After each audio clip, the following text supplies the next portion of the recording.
Yeah. Are you sure you want to record on this computer? Yeah, I am. Hello, everybody. Welcome to Fragments. This is a D&D campaign I'm playing with my friends. These are my friends. You met them all before. We are going to go straight into the battle. When last we saw our heroes, they had made their way into the Kuatoa layer beneath a shard of reefy black rock out in the sea. They had fully alerted them to their presence because none of them moved at all stealthily towards the rock and set off some sort of horn that alerted them to the presence. They got inside through the through a water tunnel where some of them were exhausted, so have disadvantage still on their saving throws and skills because they have not had a short rest yet, or a long rest even yet, actually, for recovering that. And then they went in and found some stables where there were slugs, and Serial turned into a slug and had a little chat with them. There's only one of them, and the rest of them are elsewhere. We do not know where. There was a barred door. They finally got through the door by pulling it off of its hinges, destroying its hinges, and now have that sort of halfway across the door. Am I right in that, Jax? You've got that door. You said there was a double door, so I battered one off, pulled it off, and sort of got it you created like an L shape in the doorway, so like quarter. Yeah, we made a Tetris L piece in the doorway. Yeah, that's it. And the other side, when you got through, could see you when you peeked through a hole, you could see that they had turned a table on its side, a thick, heavy table, and there were several of these fish people behind it. And that's where we're coming into the campaign. We have already rolled for initiative, so we are going to go. Where I need to know some positioning first before we go for this. You've just taken the door off, so I'm assuming you're in kind of the motion of getting it set up. So I've put the door down. I'm kind of assuming that I'm mostly behind the door that's still there. Okay, you're kind of in cover at the moment. You're still behind the door that's in cover. Is that right? Yeah, if it's like an L shape that we've now got, I'm there. You're in the L bit, yeah. Yeah, because I'm too small. Even crouching down, some of me is going to be shown. That is certainly true of you and Jax, probably. Serial. You can bonus your armor class either way. Yeah. I'm gonna stay further back because I want to do some distance attacks first. Okay, so you're gonna back up into the space behind you, the sort of the I can't remember how long this corridor is. Can you remind me? It was 40 feet long. That place. 40 feet. Just double check. And how far away are the actual baddies? They are probably about 10 feet across the room behind a table. Okay, so I'm going to back right up from about 50 feet. Okay, so you're 50 foot away, looking through quite a small space in a door to fire anything that you're going to fire through that hole at the table. Yes. And where's Dante going to be? Dante's actually going to crouch now behind the layer of the door that you've turned on its side. So he's ready to pop up, throw something behind there at them when they appear from if they charge towards the door. So it's actually their go first, and they are going to they can only probably see Serial charging backwards. So I need to just check. You should still have some cover because there's stuff in the way. It's going to be really hard to hit. So if they're going to throw anything, it's going to be at disadvantage because they've got to get it through the hole in the door, and then they've got to get it past the armor class. I mean, it's +5, isn't it? For +2 for half cover, or 75% or higher is +5, I think. +5, isn't it? Yeah. So 3+ to hit with a. Okay. So half of them. There we go. So some of them are going to throw spears and try and get you, Lou. 13. So 13. How many is there, by the way?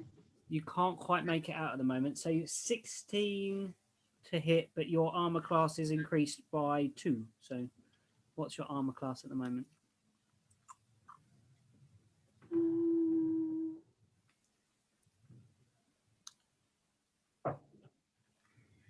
15. 15. But you've got 2 on that, so it's 17. 17. So that first one misses. Okay, good. The second one hits, got a 19 with its plus 3, Okay, sure. so it's 22. And you are. I do have to throw that at disadvantage, don't I, as well, because she's over 20 foot. Yeah. She's 50. Yeah. So it misses. Okay. So a couple of spears go hurtling past, and the rest of them. So that was 2 of them through their stuff. The rest of them are going to hold their actions because they've realised they can't make any advancement at the moment on throwing spears at this elf who's slinking the way, darting between these flying spears in the distance next to their favoured slug steeds. Jackson, it's your go. Okay. So if I can just, how difficult is it to sort of jump over the barricade half door? Because it's not secured down, you'd have to kind of leap with a. Are you going to try and put your hand on it, or just leap over it? Well, I was going to do athleticsy jump thing. I mean, it was effectively they're 10 foot away from me from the door. You could do it if you take out half of your movement, say, because it's going to be a bit of a jump. So That's fine. Yeah. So okay. So how big is the dining table? We've seen the dining table barricade they've made. Yeah. yes, yeah. How big a table is it? I mean, is this a sort of a big giant sort of? This looks like, with the smears and stains on from the quick glance that you got at, this is like a banquet table. This is a heavy oak table. Well, what I'm currently thinking, and I want to sort of check before I try it. So I'm thinking that if I activate my frost rune and get the bonus and advantage on strength checks and +2 to my strength check, Yeah. would I think that there's a chance that I could basically just jump over the barricade and just push their barricade into them? Yeah, and pin them into. It's kind of at a diagonal across the room, so you'd have to kind of tilt it back round and then push them against it. But yeah, it's a possibility thing. So you need to make it successful. I'm assuming I'd have to make a check, and there's a fair chance with my dice rolls I'm just going to bounce off. Yeah, so a dex to get over the thing, and then we'll do a strength versus their strength, maybe. Well, okay, so I will, as my bonus action, I will activate my frost rune on my armor, giving me for the next 10 minutes +2 to bonus to all ability checks and saving throws using strength or con. I will then sort of hop over. I mean, effectively, I'm going to be putting my hand on the loose door bar. Yeah. The door bar to hop over. Yeah, the one that's laying down. Yeah. Yeah. So that's half my movement. Yeah. So that's 15. Yeah. 10 foot to the table. Yeah. And then you're going to push. And then I want to try and drive it into them and knock them flying. As you leap over the 3 that held their action. Yeah. Are going to go. I kind of think they probably would. As you're charging towards them, they're going to throw their spears. So you're out in the open now. What's your AC, please? 13. A hit. A hit. And a miss. But not just a miss. A critical miss. Okay, so you take...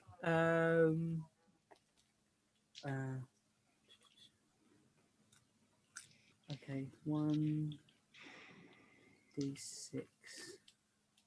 So you take 1, 4, 6, 7, 8 damage, and the other guy takes 2 damage to himself by kind of getting his harpoon stuck in himself. He goes to throw it and it goes straight into his toe. 5 kind of bonks onto the table, ricochets down, and bounces off. So one of them has already hit himself. So these guys aren't doing well already. Hold on, just writing down something. Okay. And yeah, sort of, as I'm, basically I'm trying to put them off. Charging towards them, I get it, yeah. And then, I basically want to try and drive the table Okay, cool. So you're going to contest a strength check then to try and hold it back. So there's going to be. Is it just pure strength or is it an athletics? I was going to say an athletics to get over the door, but no, because you used half your movement. So okay, it's going to be strength versus strength, I think, because you've already got to the thing. So you're just like, it's just pure against their might of 5 bodies, and you're going to try and push that back. Come on then, let's go.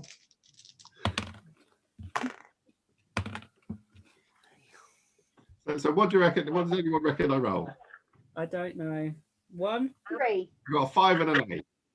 5 and an 8. So I got 13 in total. Well, I got a 4 and an 8. What's your pluses?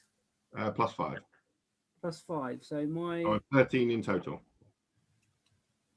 13 in total. So that is 8. Yeah, the table starts to slide back across the room. You're pushing them back across the room. All these bodies of fish people. You can hear the crazed sound from behind there. I'm going to just quickly roll for a dex check to see if you knock any of them prone, because they weren't expecting this person to run towards them and knock them backwards. They were not prepared to be pushed back. So fail, succeed, succeed, fail. So you see as you push the table. I have a power cut. Oh, Great. Oh, okay. I've just lost my Wi-Fi and everything. So can you go online on data on your mobile? Here is data streaming on Zoom. Yeah. Okay. Okay. We'll put you here. Zoom and Oh, God. Can we come out of this now? Let's come out of this.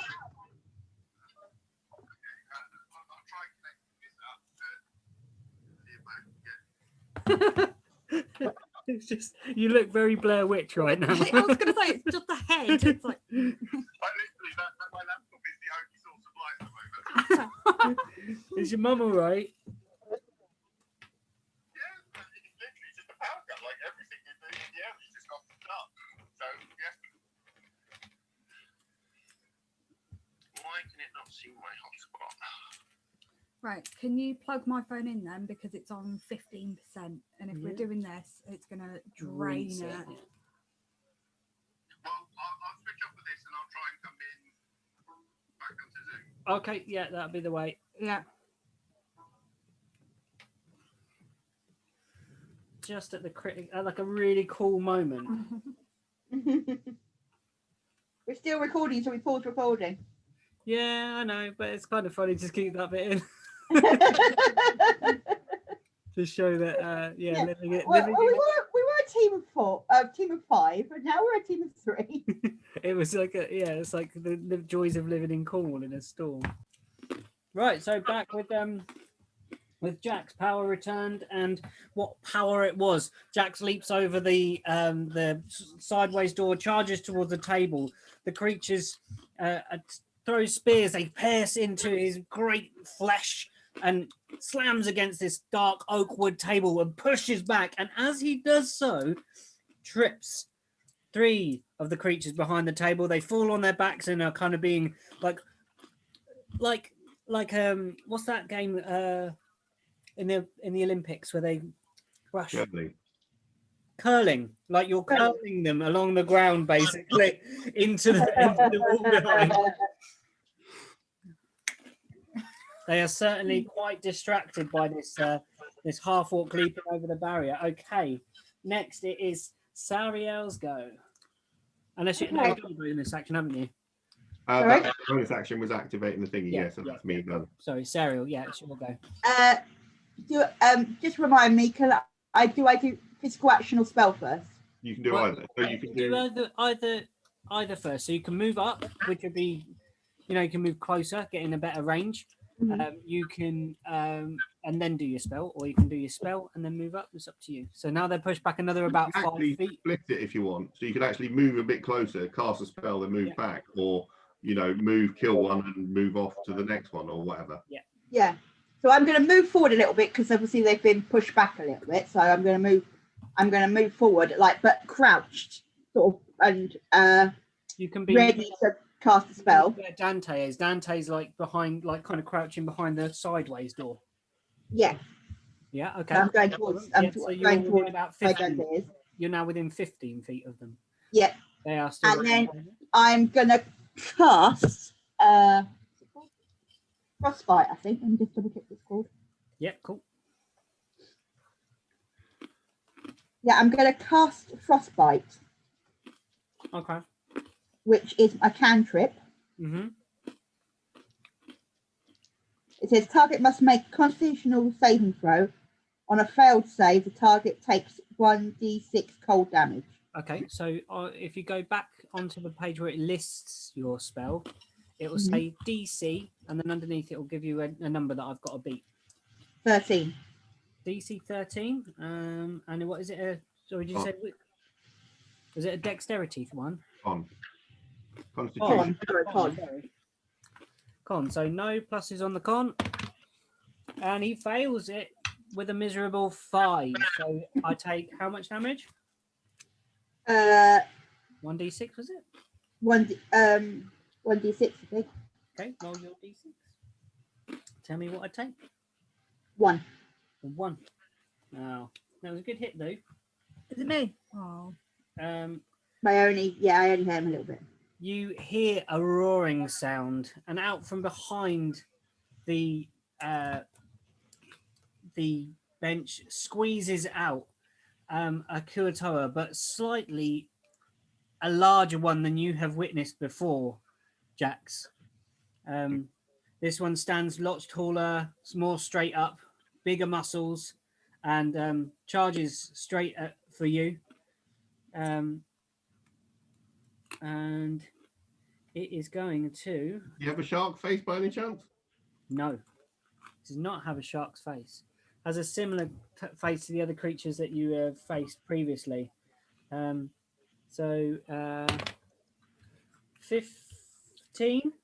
Hits.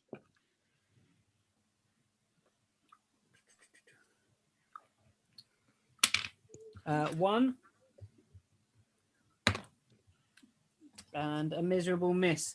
So it charges towards you and takes a great big bite out of your shoulder, opening up its maw, and steps back with some of your blood dripping from its teeth, and takes this thing that looks like a giant pair of tongs that are sharpened in size with giant jaws, like a giant nutcracker basically, and tries to bite you with them, and you just kind of step back slightly and they just skim past your chest. I just had visions of dentists from hell. Yeah, Basically, like a giant dentist tool charging towards you. Oh no. Eluxith is got like her back to the tall bit of the door, and just sort of is kind of going to peek round and what is Eluxith going to do? She sees the great big thing charging towards Jax and pulling out this horrific looking biting claw, and it's going to make him make a dex save. 7 fails the dex save, and does 2d4 damage onto him. Oh, those dice are going slow. 7 is not any. 7 damage. Is that her? Huh? That's Eluxith. No, is that noise her? It's got to be because Toby's there. No, it's me tapping this with my foot. Sorry. I was going to So say. that was Eluxith. Now it's Dante. Now I've got to fight. Why am I always last? Because you're Oh, wrong. like a 2-1 initiative.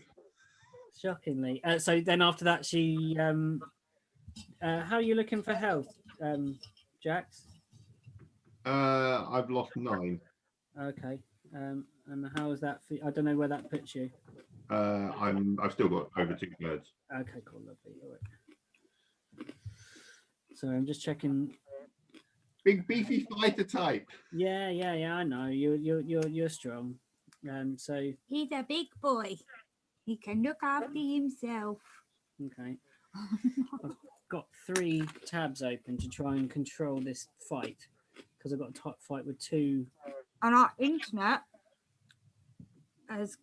is cutting in and out because of this storm. And I'm trying Or to. it's jerky as hell, by the way. You're not. You're going to be not very smooth at all. careful. The audio's all right. Yeah. Yeah, we can hear you properly. We just you're just It's quite a often combination of it's two frozen things while with this cleaning webcam. them out. If the webcam has got a low frame rate and it's rubbish because it's built into a laptop and not like a modern laptop. And What's we've got happening here? a storm raging outside. Yeah, Mm. I'm just trying to load. Hold on, I'm gonna have to do it on my other phone because it's just not happening here. I'm gonna have to. Didn't I go yet? I'll let you take your go while I'm sorting this out, Yeah. just so it speeds forwards. Okay, so you see a big boy, and you see some crush behind a table, and you see. And where's Jax? Is Jax in front of this guy? Because I'm like hidden behind the table. Yeah, If I peek out, you're if behind the door. yeah, that's what I meant, behind the door. Yeah. If is Jax between me and the big guy? No, he I think kind of you're came probably side by side. just the middle of the table. Yeah. And then he came round as you look at it, the left-hand side of the table came out the side. Okay. And he Probably kind next of, to each other. yeah, so he's on Jax's left. So Jax has probably turned to face him after dodging that hideous bite thing. Oh, this has just done something very strange and turned itself off. can Okay. I do that and an action? So what? What? Yeah, you can move, You get fire, both. go back in, whatever you want to do. Okay, so can I kind of half move out Yeah, and then cast firebolt? yeah, cool. Because we were talking the other night and apparently Casting a spell, I've never it's happening. I said I'd do it tonight. So Happening. Right, go on. Yeah, so you roll. so that Yeah, so yeah, plus that, yeah, yeah, and are you aiming at the big boy? at the big boy. Yeah, opposite Jax. The one with yeah, the I thought you meant Jax No, because no, no. Jax was like, I'm a big beefy warrior, and No, I was no. like, you No. mean I'm not firing at my own party? No roll. well, Serial did most damage to me last fight, so Yeah, true. 8. 13. Yeah. Yeah. So roll your damage. Right, so it's 1. 1d10, which is what The you're gonna one that has this one. that one. Okay. I'll drop my d6 then. I'm still getting used to what dice is. Me too. No, so that counts as that's a 1. Is it? Yeah, it's a yeah. 1-0, yeah. It's a 0. Yeah, So it's a okay. 1. So you It's a did 1 1. damage. Okay. Yeah, that was mine after a massive frostbite. I was like, oh, what's he going to do? One. Um, Right. Bean, Yeah. what you might be aware of, they were throwing spears so you could probably catapult spears at them. You've got some spears on the ground that are up behind So you. can I do that? As a, it's not a bonus action, so it's a spell, isn't it? Catapult, or is it a? What have you got it as? You find where it is. We'll do it on the next turn, because it's not a bonus action. Yeah. Yeah, a lot of classes don't actually have particularly good bonus actions. Yeah. But then, do I get another? Can I do that and then something else? You could move. Yeah. Fire your spell. You can't fire. A spell counts as your whole action. Okay, so that's it. You could interact with a free You can object. You can duck behind the door again. You can move Yeah, I was over gonna say, the can I barrier. move back behind the door? Yeah, you can duck back. Yeah, that's fine, I'm gonna go back behind the door. Sorry, Yeah, so you Jax, pop but I'm your going head back out. behind the door. Popped your head out and duck back. There's a flame now, sort of on the end of this giant spear thing that the guy's got. And I'm just gonna. Sorry. So it's taken me. My tablet that I had Dante's sheet on completely froze on me. So Ah, there it is. There. Okay, that's a cantrip, so you can cast that as many times as you like. Is it? Oh no, well, I thought it's a cantrip. No, it's not. It's a spell, so you can cast that. So what did you just do? So you did Fire- firebolt. Firebolt. That is a cantrip. Yeah, so you Yeah, can do that's that what as many times as you like. Okay. Right. So Do you want me to bring up? Do you want me to bring up Dante? no, I've got it here. I've got it. It's finally up. So so Dante's going to jump up and just multi-attack, basically. So he's going to throw 2 darts. Okay. 8. Has he got? He's got his mark. He's got his. Are they within 30 foot? He gets his bonus damage thing, doesn't he? I don't know what it is. It was his class ability. Class ability. So yeah, 1d4 plus 3 for his darts. Plus Yeah, it's like his. I think it was his feature. Hang on, what It's is it? kind of a like feature and trait, a ranged thing. Yeah, it's kind of like a ranger's. When you hit a creature with an attack roll, you can mark the target as your favored enemy for 1 minute until you lose concentration. First time on each of your turns you hit a favored enemy, deal damage to it, including when you mark it, you can increase the damage by d4. Okay, so it's 1d4 plus 3 plus 1, so 2d4. Plus let's see, 3. Yeah, so let's see how many times he hits. Misses on the second one, I think. 4. Oh no, it's his plain warrior one. As a bonus action, choose one creature you can see within 30 foot of you. Next time you hit that creature on this turn with a weapon attack, all damage dealt becomes force damage, and the creature takes an extra d8 force damage. So you can only you can either do the other one and get a bonus d4, or do that one, only throw 1 and get a bonus d8. So he's thrown 2 because I've rolled for 2. He's hit for 2. So it'll be 2d4 plus whatever the first one, and then 3d4 plus 6 because he's done 2 darts. Yeah. The d4 is 1 dart, is 1d4 plus 3. So it's two normal attacks plus an extra d4. Yeah. He doesn't get that on 2, but he doesn't get the extra d4. He only gets that on the first one, doesn't he? The first time on each of your turns you hit 1. So 1, 2, 3, 4, 4 plus 6, 10.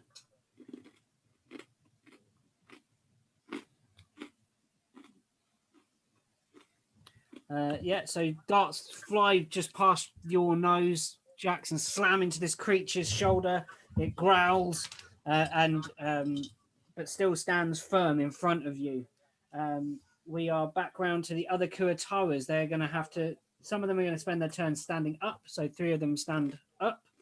The other 2 come out from the same side because the way you've wedged it, they're kind of stuck one end. So they've had to come out the other end. They are now holding and brandishing. They have on them, what do they have on them?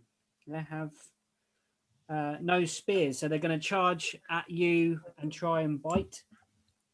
9, 10, 12. Misses. Oh, no, I'm on the wrong character sheet. But yeah, it still misses. And I'm like, what gave me a bonus to my armor class? It's because I was looking at Dante. and that was a 18. That hits. And you take 1. And now it's your go, Jack. So you've got in front of you, you've got the big brute, and you've got 2 of the little ones.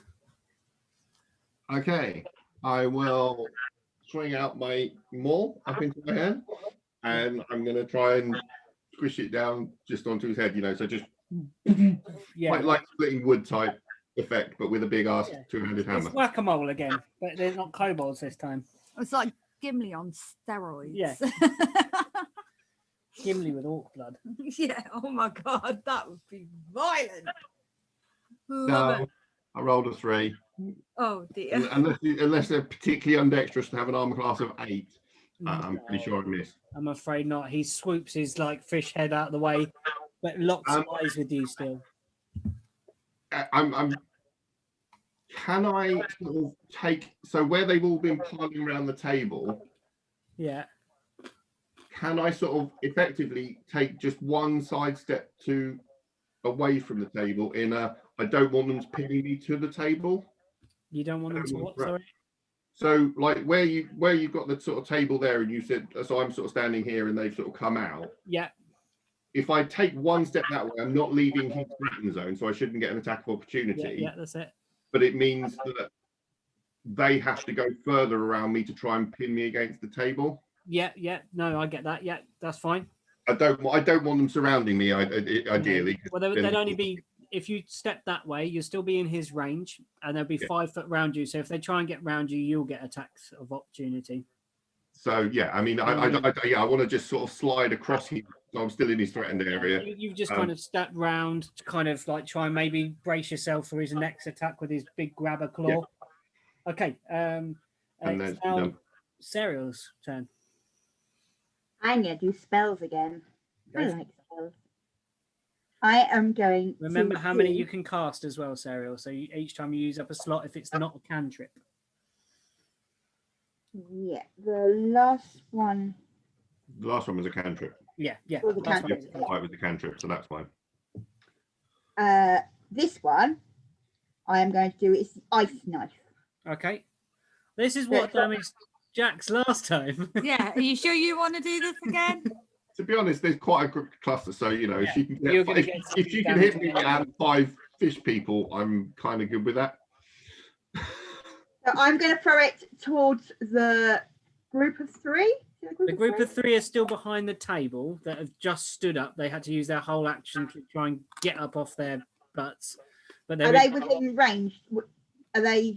Is that going to be? They're probably still in full cover. They're just getting up. But in front of Jax, you can see the big boy and 2 of the other guys. Okay, I'm gonna throw the ice knife. The level 2. Yeah, I'm going to throw the shard of ice, flicking it into the monster, big one. Yeah. Okay. Cool. Just Lou, would that be within 5 feet of all of the pack? Yes.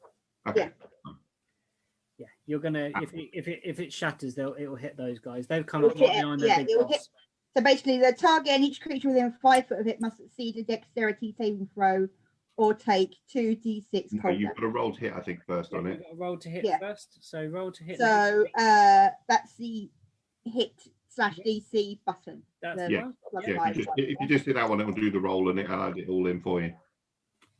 7. 7 in total. Yeah. Doesn't hit. Bugger. Just a shard of ice slings through the air, making that kind of and just embeds itself in the table behind.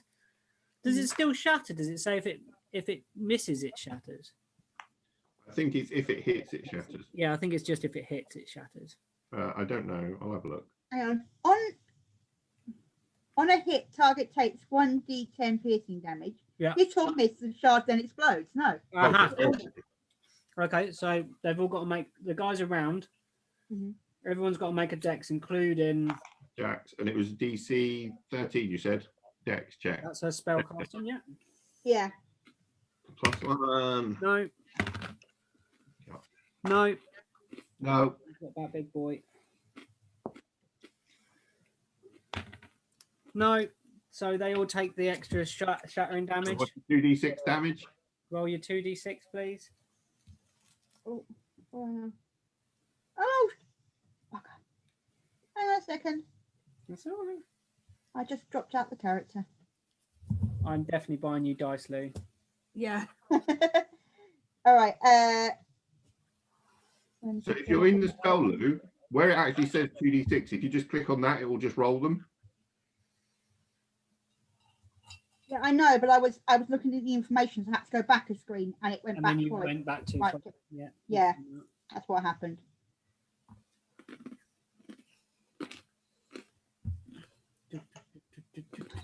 One. No, you've rolled the wrong thing. Take the wrong thing. D10. What do I need? What do I need to roll? It's your 2d6 or whatever it was. It's the shattering one. 2d6. Yeah. Oh. So in the spell description, if you just press on that 2d6 in the description, it will roll them for you. sorry, I don't know what you wanted. Where can I click it? I can't click it.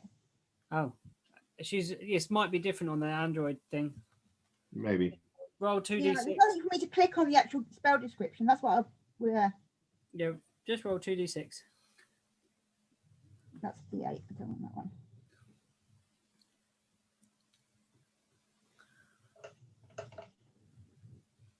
Seven. 7, okay.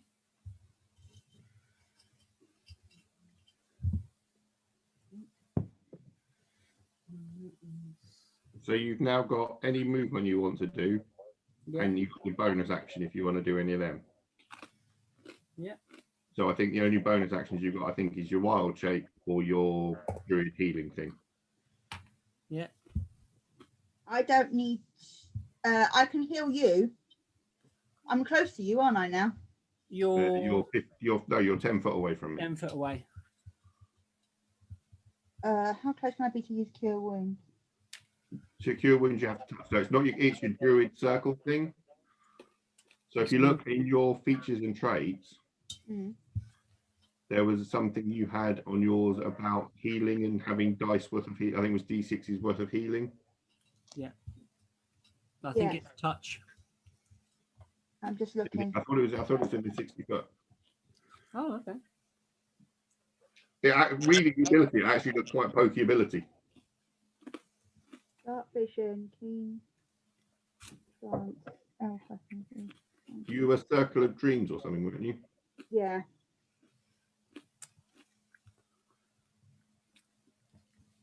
As a bonus action, by spending dice from a pool, you can restore HP to one other creature within 120 foot. Oh, Even better, yeah. give Drax some health then. So I'm going to give Jack some health. What do I need to roll for that?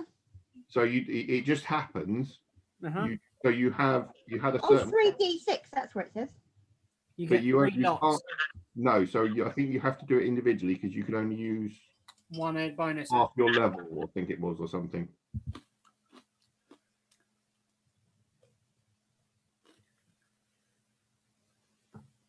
Equal to half your druid level, so yeah, or less. So you can only spend one around. So you just roll 1d6. Yeah, and you can cure 1d6. Okay. And you can do that 3 times, basically. 3 times before a long rest or short rest. The long or short rest? Long rest. Rest. I Whatever. only got your 1. Sorry. Adds up. Okay. Thank you. It all helps, doesn't it? No, it's the big boys go. Oh. He's engaged with Jax, so it's going to make sense that he's going to go for him. You can run away and I'll get an attack of opportunity. I don't mind that. An 8 Armor class misses. and a 6, so misses with both things. He goes out to bite you. You do that little sidestep to get away from the table, and he misses. He swings out with the claw thing, and it doesn't seem to grip how it's supposed to grip in his hand. He looks at the instrument in his hand, just baffled. And now it is Eluxeth's go. Eluxeth, you just want to go, don't you? I do. I've got it planned out how I'm going to do it. That's Yeah. the thing. I'm like, right. I know. It's just the turn order, isn't it? It's like. I'm always last. That's the worst thing. I'm like, because you've got no initiative. You've got no I know. initiative. I've just rolled a wrong thing. I don't know why, but somehow Eluxeth has just rolled for a saving throw. Don't worry about that, guys. Okay, so she is going to. It was a good one, though. It was, if it was actually something good. When you roll the wrong thing, it's a good roll. Yeah, that's it.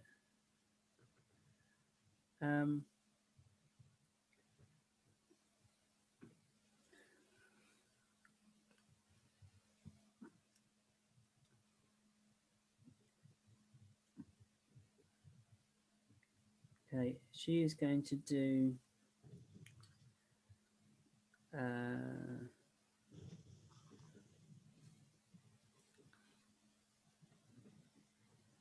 Okay, she's gonna do Ray of Sickness against the big boy because he's the most intimidating target in the room. Mm-hmm. And she rolls.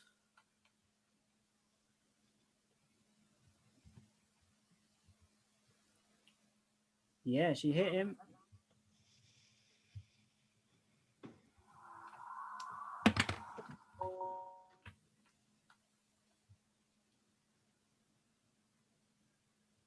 And the con save is against her spell DC, which I think he failed.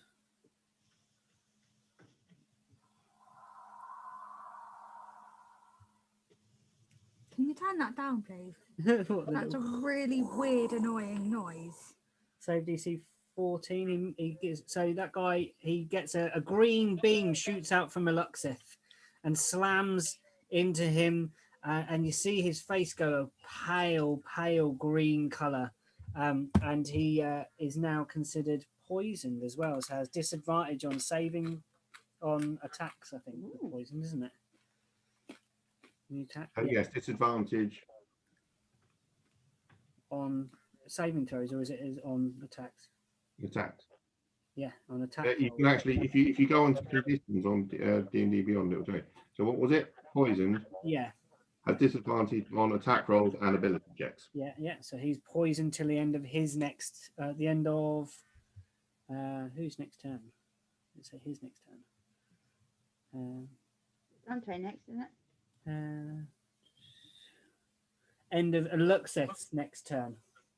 Ah, So she could technically poison him again if she wanted to like at the so we all basically have a round of hitting him while he's at this one. So yeah, when he attacks me next, he'll be at disadvantage. Yeah. So I'm just going to tick off my spell slot, guys. That she's done, and she did. I better do that. Let's just do first time. Oh, hold on. Sorry, guys. I've got my phone is really playing up. He's got 2 phones and a tablet on the go, so and then the Oh, and laptop. 2 of those. So yeah, she's crossed. I've got a phone. Basically, he's running loads of characters at the same time. So to be fair, you know, I'm doing this slow with one. Yeah. Right. Okay. What did she cast on her first time round? I don't know. I did 2d4 damage. I'm assuming it was a cantrip. Yeah. Yeah. No. Just trying. By the way, that ice knife was a level 2 spell. Just so you know. Okay. Yeah. I don't know. Maybe she did that. Maybe the caustic brew, wasn't it? Oh yeah, it's that caustic brew. No, it wasn't. It was that. Okay. Yeah. So now we're around to Killian. Sorry. No, Killian. it's Dante first. I'm last. Oh yeah, it's Dante. So Dante's just going to do the same old business with the 2 darts. Pop his head up. Go for the big end. Actually, looking at his thing, it's better to do the 1 dart and do the force damage thing because he can only do the other one twice a day. Okay. So 1 Just dart with a Seven. +7. Yeah, hits. So that's D4 plus D8 plus whatever. D4 plus D8 plus 3. 7, 8, 9, 10, 11, 12. So you can do that constantly as long as he's within 30 foot of things. Oh, yeah, The yeah. other one he can only do twice a day. 13. Okay. Now, Killian, it's your go. Right. Quick question. Mm-hmm. Do you think I'm able to pick up the table? No. You Oh. and Jax maybe could together and kind of lift it around the room. Oh, I want it to be really epic. Are you trying to catapult the table? No. I was going to ask if I could run out, pick up the table, and like swing it round in a circle and hit everyone that was in No. I don't think so.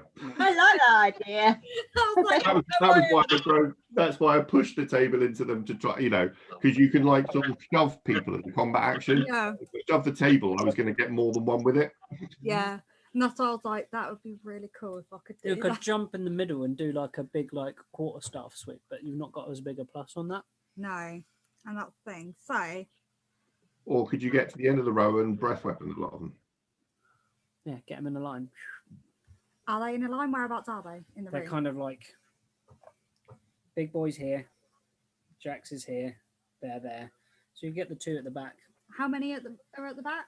2 at the moment, And 3 how behind many the are table. behind the table? 3 behind the table. 1 here. into the jacks here. Okay. So yeah, I am going to do. Try and get 2 of them with a breath weapon. Or you could just go this aerial route and just ignore the fact that Jack is there and try and go for all of them. No, because that How wide is it?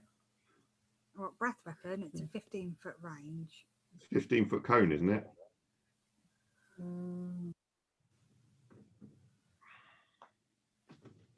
DC Right. So con save. It doesn't say the shape. Straight line. Ray. I think. right. Do do do do do do do do. It's under your features and traits. Spellcaster. Breath weapon. There we are. White, it's cone of 15-foot long. Yeah. Yeah, And 15. it's a con save. Yeah, you could try and make it.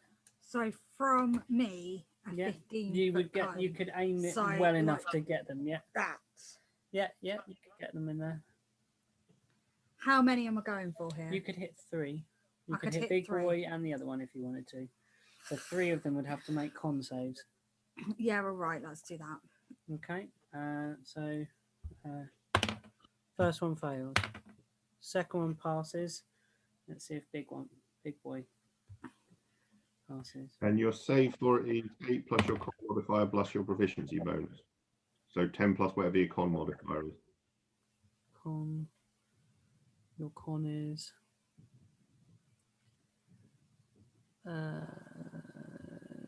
+0. So Oh, it's that. I thought it was Yeah. that. that's your con saving throw. Oh, okay. So yeah. Big Boy fails, one of them fails, and the other one passes. Right. So it's 2d6. 2d6. Yeah. And half that on the one that passed. Yeah, and then the other guy still gets half. Oh, does he? Okay. Yeah. Cool. All right. What? So is this one roll for all of them? Yeah, not yeah, the yeah. 3 yeah. individuals. Yes, roll Right, your so- 2d6, and I'll take and that damage. There's full on the big one, full on the other one, Half as much and damage half on the a other one. Yeah. Just as a sort of, I hadn't realised how like low a con save it is. So I'm at +4 on my con saves. So next time, just say fuck it and just hit me in the area and take everything. Okay. Sorry. Fine, you didn't hit me. This is good. You know, I've taken more damage from party members than I have You're from my learning, monster. you're learning. Yeah. Okay. But I can probably tank that because I will probably play to take half of it. Yeah. Come on then, let's have the 2d6. Max damage. Yes. Okay. So the 2 at the back hit No, the. it was the big guy. Oh and yeah, the big guy. Oh yeah. So One of them only gets 6. okay. The other one gets 12. One and of the the big guy guys, gets 12. one of the guys at the back just suddenly freezes solid in mid swipe with its about to go and bite Jack's. Freezes with its mouth open, falls forward, and its mouth shatters into like glass shards. The other one is like nearly frozen stiff and is trying to move its way through the frozen breath, but manages to hold on to a glimpse of life. And the big one is surrounded by this frosty breath, but is looking very, very unwell. This big dude. I'm Okay. really glad I did that. We're round to those guys. The other guys run out from behind the table, and And I'm so glad I didn't hit Jack. See that? I swear I'm not. Thank God. All right, I'll just hear him again if he does. Get close for him. I would have saved. I would have got 20 on my save for it. Oh, that's all right. okay. But this is the thing. The way we roll, literally the way we. Yeah, I mean, theoretically, I should save 3/4 of the time against that DC. Yeah. Actual dice rolling into it, it ain't going to be 3/4 of the time. But statistically, I should pass it 3/4 of the time. Oh, Jax, I'm so sorry. Oh no. So here we go. So an 18, Hit, a 17, Hit. And a natural 23. Misses. Like, no. So we've got Yeah, all hit. 1d4, What, 2d4. yeah. Do you want to roll mine? Roll, Pete, roll them individually because I have stuff that may factor depending on when it kicks in. Okay, cool. All right. So, okay, I'll just roll them individually then. All right, I'll put these down. So, this is the first bite. 3, 4 Okay. damage. Oh, 4. Sorry, yeah, 4 damage. Sorry. Okay. 4, 3, and then 1, 2, 3 again. That's the crit. That was the crit. The crit rolled 2 1s. Okay. And then a +1. Oh, and there's a +1 on it. Yeah, 2 1s and a +1 is a 3. And now we're round to we're back to you, Jax. Now. We're round to me. One Okay. sec. How are you doing, Jax, with health? I'm looking a little ropey. Right, okay. It looks it's got stuff. I'm looking quite ropey. Serial, I'll do an action on you in a minute. Okay, cool. So yeah, with Jax. Jax is like taking lots of bites. There's creatures all over him. He's still up and swinging though. So, hang on. I just need to check that is. Oh, hold on. I didn't do half frozen guy. Okay. Do half frozen guy. He misses. Okay. So you said big guy with the tongs is pretty battered. Yeah, he's looking unwell. Okay, I'm gonna try and smash him sort of over the table, sort of thing. Okay, yeah, gonna You know, hit him in the head chest, try and sort of throw his body knock over him the table. Okay, cool. Go for it. So proud of myself. 23 to hit. Oh yeah. Yeah. Was that a nat? No, I rolled 18. For 10 points of bludgeoning damage. He is miserable. He's battered, bruised, half frozen, blood dripping down his cheek. Sarah, it's your go. No. I Oh. will then, as a bonus action, Oh, I no. would like to second wind Oh yeah. to gain 1d10 plus 3 points of healing. Okay. 7, so I get 10 healing back. So Mhm. that has, That's good. Topped you off a bit. well, that's taken me back up to 14. I was on 4 by before. Ooh. um, and hang on, let's see, is that once a short? Oh, that's a short. So fuck it, I'm going to action surge. Oh, Oh my god. That's So- our house. They've redone it. yeah. This is the So house he- we always used to rent. Big matey still standing. He is just about still standing. Yeah. So as I'm sort of got him on the back foot with a big plus, I'm going to sort of literally try and hit him in the head to sort of push him backwards over the table. Yeah. Okay. Fucking 2. So no, 7. I missed. No. Sorry. And I'm not moving anywhere. So that is me done. Serial, it's your go. You've got Okay, so Mister's been frozen, he's been bludgeoned, and now I'm going to fire some fire at him. okay. Yeah. Go for it. Finish him off. Come on, Luke. Come on, Sarah. Okay, Normally, I get the worst hits on people when it comes to break. so I am going. You got 3. That's the bloody thing now. I am going to use produce flame, Yeah. and I do the +5 button. I'm assuming Yes. Yeah, you throw it. But yeah. 20. When he was attacking, did he attack at disadvantage because he was poisoned? Which one? No, that wasn't them attacking. That was his boys. Oh, okay. His goes next after Serial's. Well, hopefully she's just setting fire to him and Okay. defrosting him a bit. What did you get, Serial? 20 to hit. 20. Yeah, you definitely hit him. I was like, yeah. Oh, what's your damage? Roll the damage dice next to it. 3. Oh, he's on fire. Now he's limping towards, but with one Lou, in the spell description of that, does that set him on fire? Because at the beginning it's telling you take damage.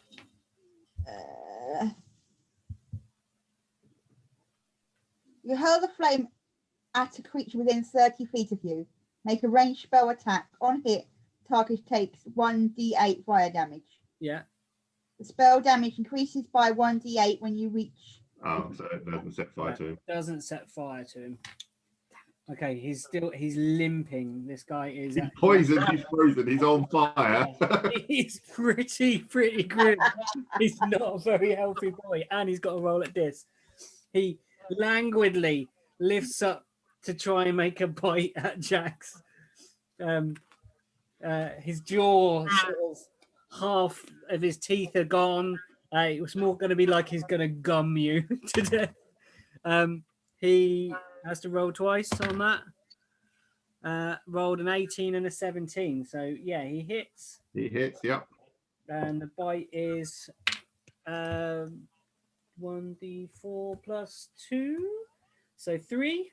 And then he's swinging his staff at you at this as well. 14 plus 4 is 18. 11, 15. 15. Does that get you still? Yep. Ah, okay. It's the first time he's hit with that thing. 1d6. 3. What size do you count as? I am medium. You are now considered grappled in the claw. He's opened up the claw. He's got you. Oh, in the tongy thing. Yeah, he's got you in his tongs. So I am grappled. So that means you my can't speed is move. 0. I can, if the grappler is incapacitated, also I can. You can still attack, I think. Yeah, all it means is my movement is 0, and I can't benefit from any bonus to its speed. Yeah, so it's a DC 14, by the way. So you know for your next go to try and escape it. I'm just going to batter him. I'm not going anywhere, so it doesn't really Yeah. make a Did you difference. say, okay, I'm going to batter him? I'm just gonna batter him. Is what where Jackson's telling it. I'm just gonna batter him. I thought that's what was said. I was like, yes, sounds about right. If he becomes incapacitated, he loses the grapple anyway. So I just have to smash him in the face, and Yeah, stop go grappling. for it. Just go for it. Yeah. Like, now else to do. Gotta go for it. Okay. I only did one action. Did I not get? I get something else, don't I? Not, You do your bonus action, and you can have moved. yeah, you could have moved. You could have done your healing thing, or you could have turned. I think the healing thing and turn into your wild beast shape are the only bonus actions you've got. I can't turn into my wild beast yet. I haven't had a short rest, and I was a slug before. I thought you had 2. Yeah, she did. She. Oh, I do have to. Oh yeah, you've got 1 left. You can be shape. Oh, I didn't realise I could beast shape. I would have been a beast in this battle otherwise. Well, maybe you never know. Hold it for now because you're. I'd say you're winning at the moment, guys. So Yeah, I'm not gonna beast net at this stage. Well, everyone else may be winning. Jackson's getting battered. Oh, Jackson must be the biggest, baddest warrior, so he gets a big battered every time.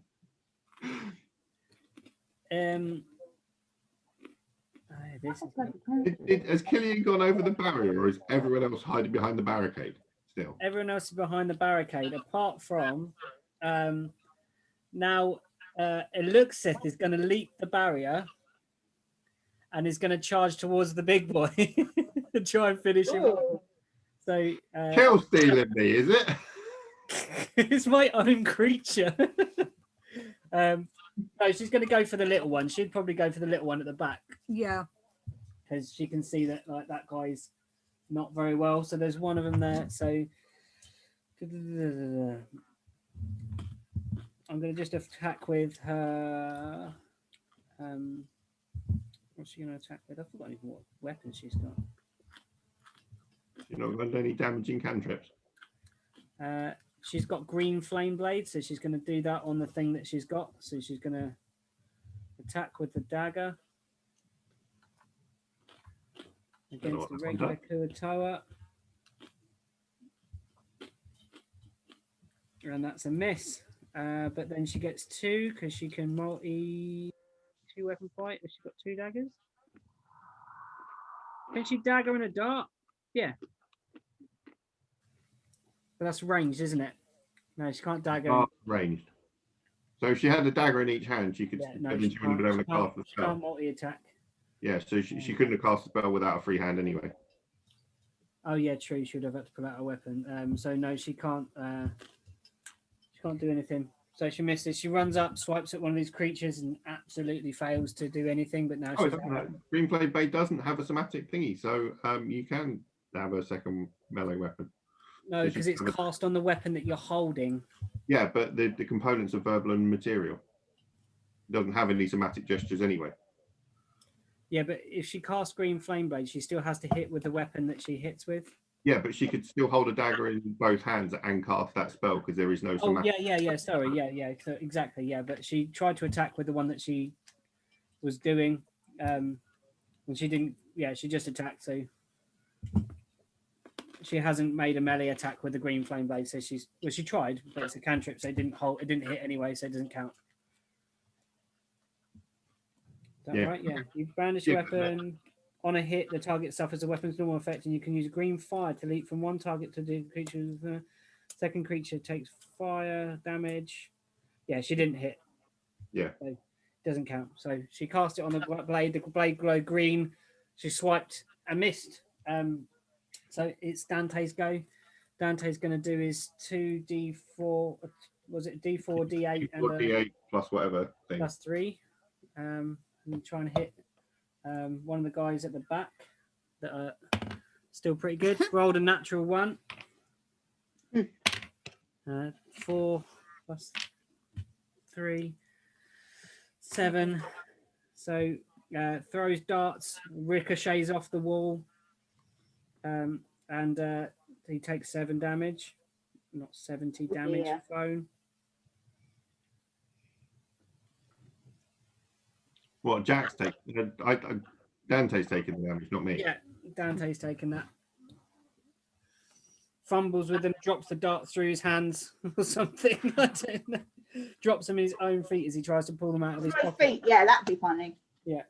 After being so This is his feet. keen on getting them. That was with the first one, and then he's Yeah, going to roll to try and recover those darts that he dropped on the floor and throw them again for his second attack, and he misses again after having those darts through his feet. He's just not holding on. He's not feeling very well when he's got darts through his toes. It's Killian. Sure go. You've got big boy looking real rough. You got How many of the little ones? 1, 2, 3, 4. Right. But they're all out behind the table. All the little ones are out. Yeah, they're all out now. You've got Right. something that covers a big range, big area.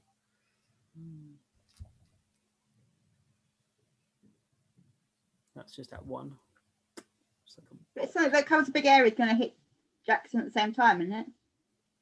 Depends on where you place it. So different spells have different light area effects. So some are a circle. So what you do is you aim it slightly away from it, so it only reaches to. You can only A lot of spellcasting is placing the spells carefully. Right, okay. Yeah, she used the breath weapon. When you look at it, they'll quite often on the spells have a little symbol next to it. Yeah, and it will show you which. And it'll be a cone or a sort of a sphere or a cube or something like that. Mhm. So you can kind of work out exactly where you want to place it. If I can keep track of where everything is. Yeah. What's to? No, there's nothing going to be light enough to probably chuck at the moment in the area. There's spears and There's a spear. darts. Yeah. That's what I'm thinking. Okay, yeah, Yeah. What do you okay. think? Go on then. Catapult. So the object flies in a straight line up to 90 feet. So where? Yeah, they're Where- behind you, so you can just go.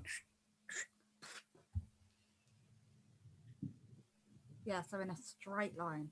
Yeah, Yeah. you can hit one target with So it. if it's stopping early if it impacts against a solid surface. Yeah.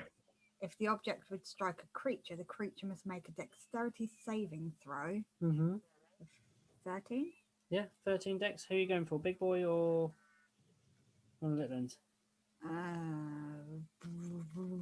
One of the little ones that hasn't been hit that much yet. Okay, cool. Yeah. So Try I'm going to that try and then. make it. So no, absolutely fails. Ignore that. Brilliant. When the object strikes something, the object and what it strikes each takes 3d8 bludgeoning damage. 3d8. Yeah. Jesus. Second level. What one's a d8? The pyramid, the double pyramid thing. You want another one of them? I don't want to use yours. Okay, get your own. Then. That? Yeah. And another one. That. Yeah? Yeah. Okay. So I'm getting quite good at this spell casting thing, ain't I? Go on then. Never happens. Okay. So 1, a 5, 6, and a 4, so 10. 10. Jesus, that's over half his damage in like one hit with that spell. Thing, I don't know what sorcery point things did you pick? Because What? you get your because you're a sorcerer, you get sorcery points. Oh, it says So if you- 48. If you cast it at a higher level, you'd have done 48. Yeah. Oh, You're so I gonna can cast roll it- another yeah, one of them. Tick that off and then roll another one and add it to it. Okay. Just one more. I've got a 6. He is weeping. This this pole falls out and slams into him. Yeah, you've got these things that allow you to cast extra I actions was in a reading turn. that earlier, but I was gonna actually ask you guys what that meant when we So, were on break I'm or something. I'm just loading up your sheet so I You can can see. spend a But sorcery point under your features and traits to be able to cast extra spells. I read that and I was like, right, I'll So ask you've you got- what that means during the break. so you've got 3 points that you can use all day. Yeah. Yeah. So you can either now you've cast a spell, you could spend 2 sorcery points to as a bonus action cast, and it would only be able to be a cantrip, so your fireball or whatever. Or you wait till next round on your action. If you cast firebolt, you can spend 1 point of those and hit 2 things, not just 1. Yeah, so you can go like firebolt if you spend 1 sorcery point. Oh, okay, yeah. Because I read it and I was like, right, I wanted to ask you both because I love you, but sometimes the way you explain things is not clear to me, and So, Matt yeah, explains them a lot clearer. So I was like, So oh, yeah, both this of you round are clear. it's probably not very efficient to do it this round, But next round, Yeah. but next round, How many points does it take for a full spell slot, Jax? so a twin spell is the you spend sorcery points equal to the spell level, but it's 1 per cantrip to get 2 targets. The quicken spell is 2 sorcery changes the points. action down to a bonus action. Yeah. Yeah, so you Yeah. can convert I've one. actually been reading this. Yeah, cool. I've So you're been gonna probably- you're not gonna do that this turn though. No, next turn, I think. Okay, so out on the field, you've got one guy that's looking pretty miserable that you've just pretty much fried. That one's going to go for Eluxith and try and hit Eluxith. Oh, I'm Um, so chuffed with that. I'm normally shite when it comes to spell and it's going to casting. try and How many I've missed with +5 to hit? with the amount of damage that has been inflicted by these great spears through its body. It is unable to bite Eluxith. In fact, it tries to bite, and there's a splinter holding its face open as it tries to bite towards Eluxith. Then we've got one. That's that 1, 2, 3. Another one's going to go for Eluxith.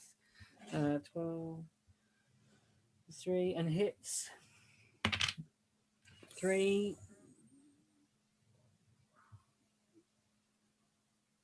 That's much easier with the wheel. I'm going to use the wheel in future. Yeah, I use that. It's so much easier. And then that's that too. And then the other two on Jack's. And at 14. Hit. And the other one hit. 1d4. 2, 3, and 4. 3 and 4. 7. I'm hanging on. So hanging on. Jax, it is your go. Okay, so I've got Big Matey who's still got an action to go. Yeah. And then how many little ones? There are 1, 2, 3, 4. 2 of them are looking very, very sick. And the big one's looking pretty. He's looking very ropey. Okay, I'm going to try and hit the big one. Yeah. Because I need to get rid of some people. Yeah. I'm not going to roll that one. I'm going to roll this one because that's. He's very unwell. You a tap, he might go out. 23 to hit. Oh yeah.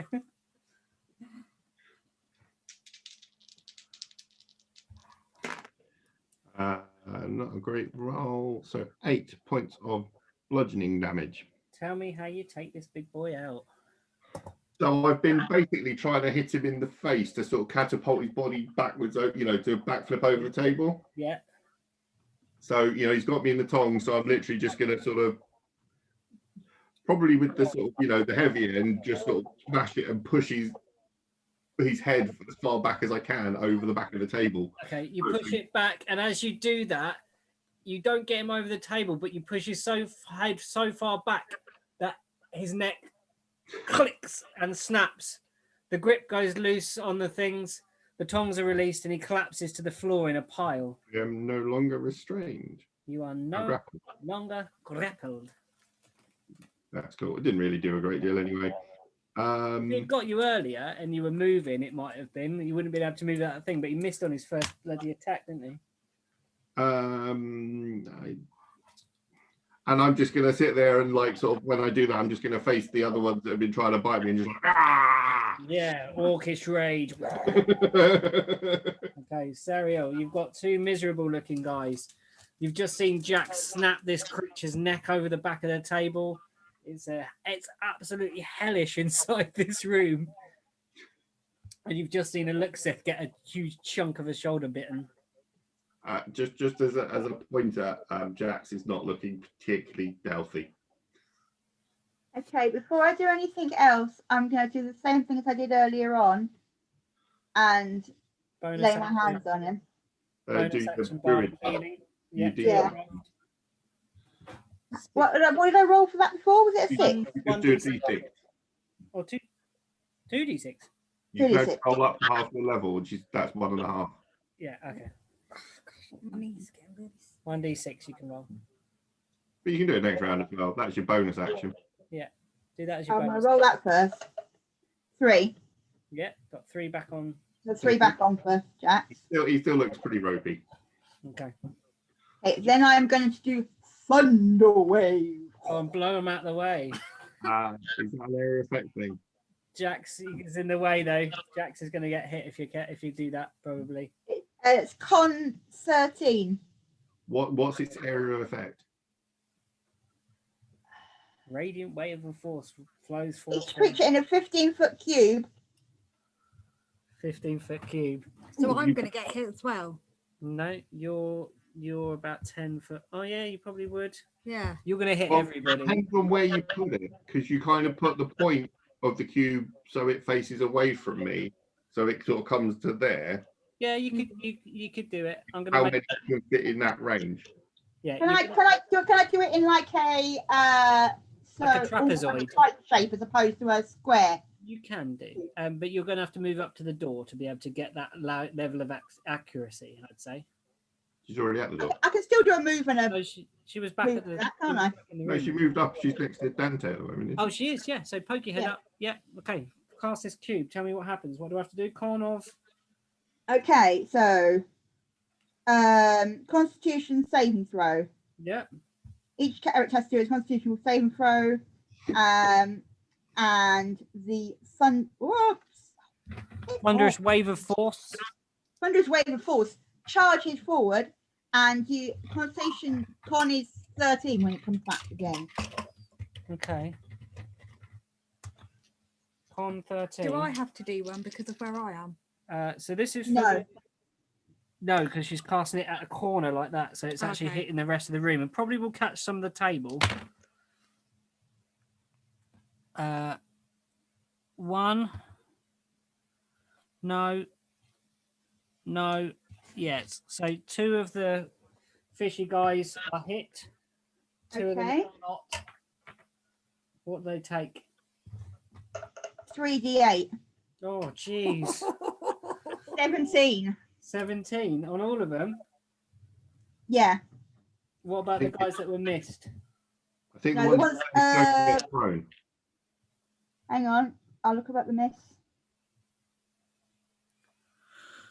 On a successful save, the creature takes half as much damage. Oh. Hang on. I'll go back. Hang on. They take half as A much. wave of thunderous force sweeps from you. Each creature in a 15-foot orientation must make a constitutional saving throw.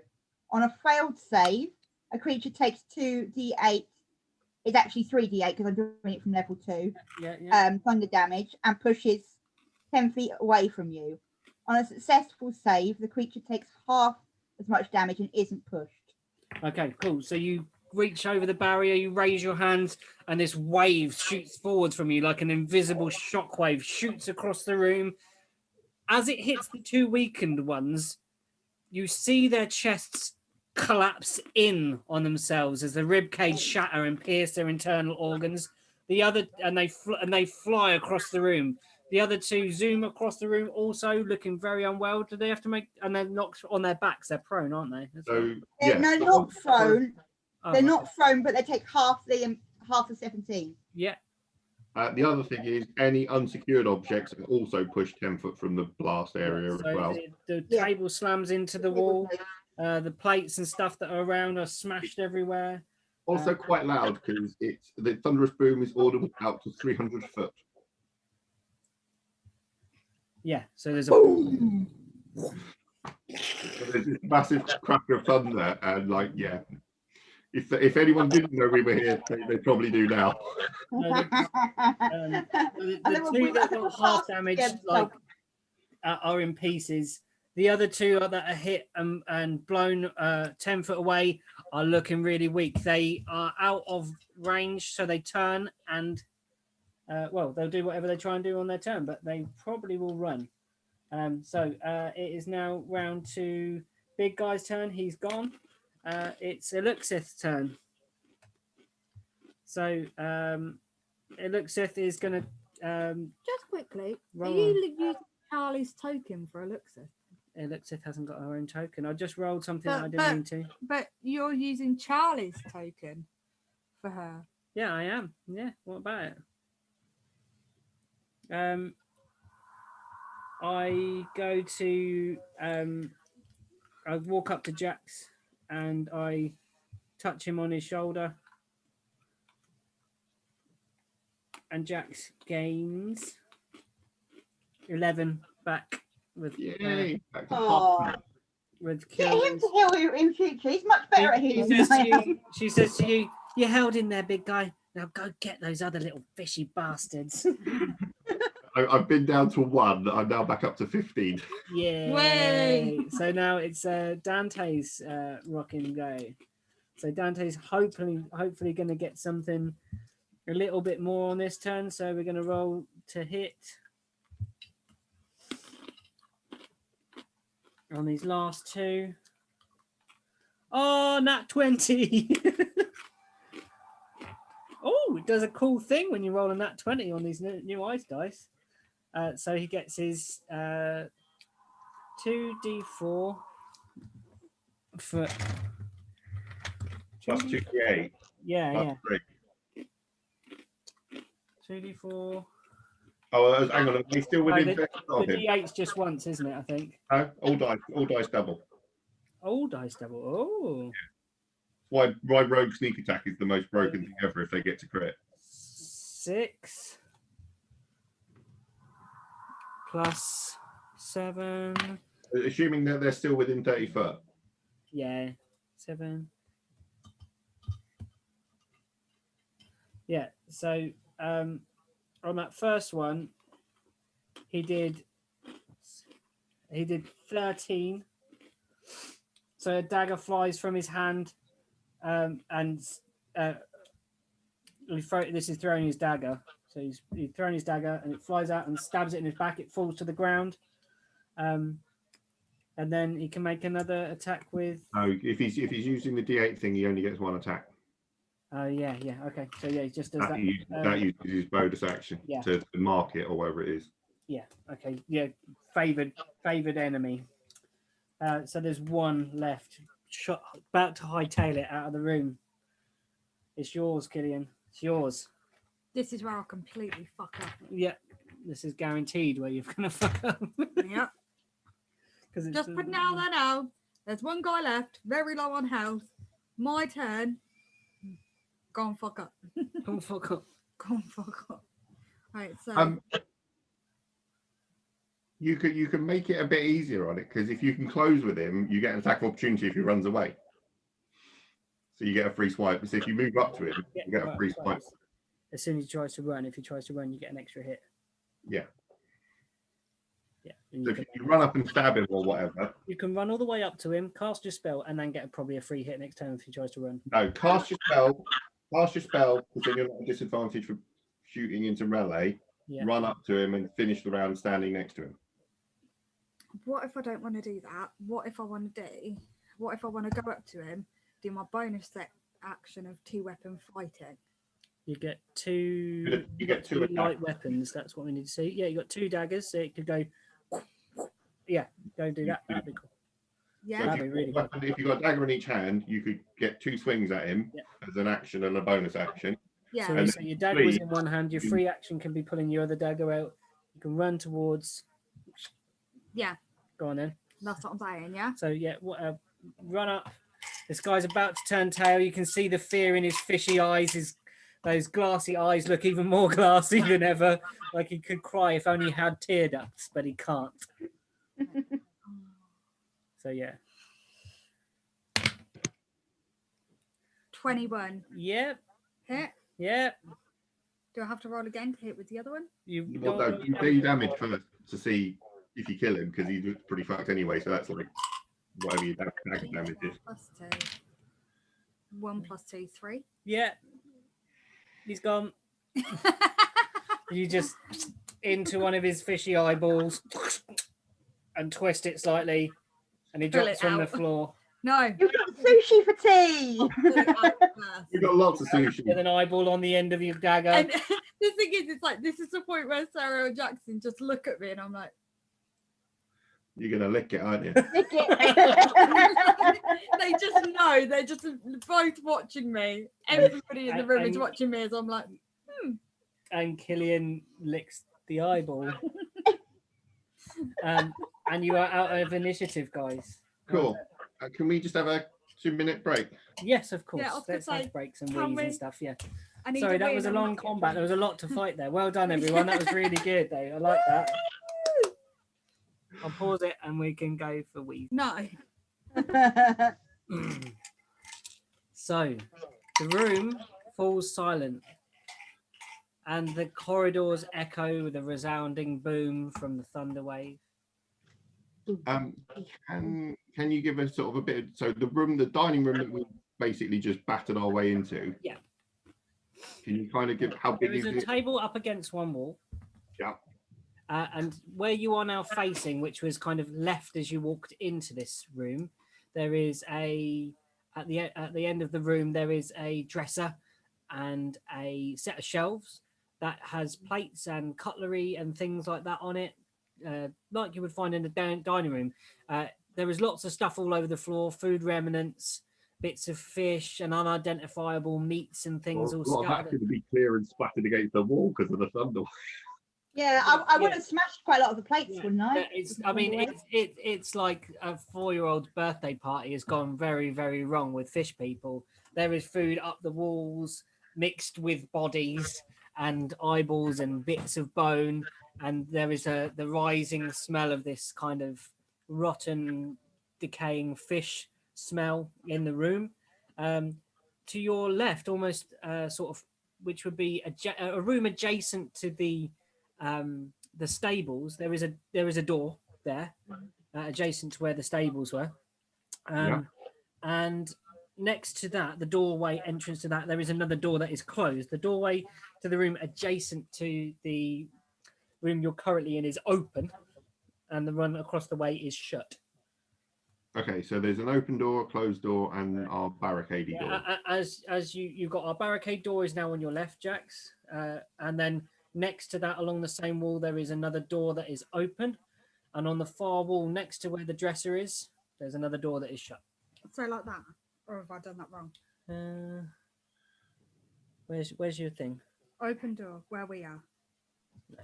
You're like Right. this. You're like, Don't press so hard on that pen or it won't work. this is your barricade door. This is the room adjacent door. This is the room that's shut. This one is open. This is your barricade that you've built. The table is here. And this is where the dresser is with lots of little things on it, little shelves and stuff. Right, okay. And this So door is open. And This door is shut. just to get one last clarification, the door that's closed, Yes. does it look like it opens into our room or out of our room? You can't figure that out from where you Where are now. It's kind of in the rock. Okay, cool. So I will turn to the others and say, look, they know we're here. We ain't going to sneak up on them. They may sneak up on us because they can come round and attack from the back. I reckon we hole up here, have a bit of a breather.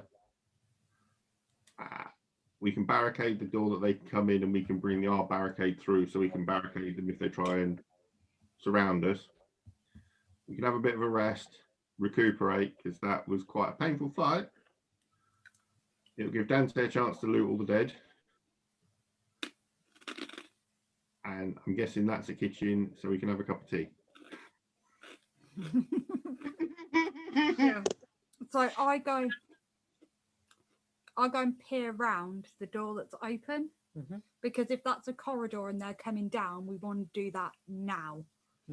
You look into this room, and Jackson is completely right in his assumption that it's a kitchen. Yeah. But it's not just a kitchen. It seems to be almost like there's more things in there. Do you want to have a deeper look around? You can see like whereas you just peer in, you see that there's a kind of a bench with a large fish on it being cut. Being cut. So the fish Like it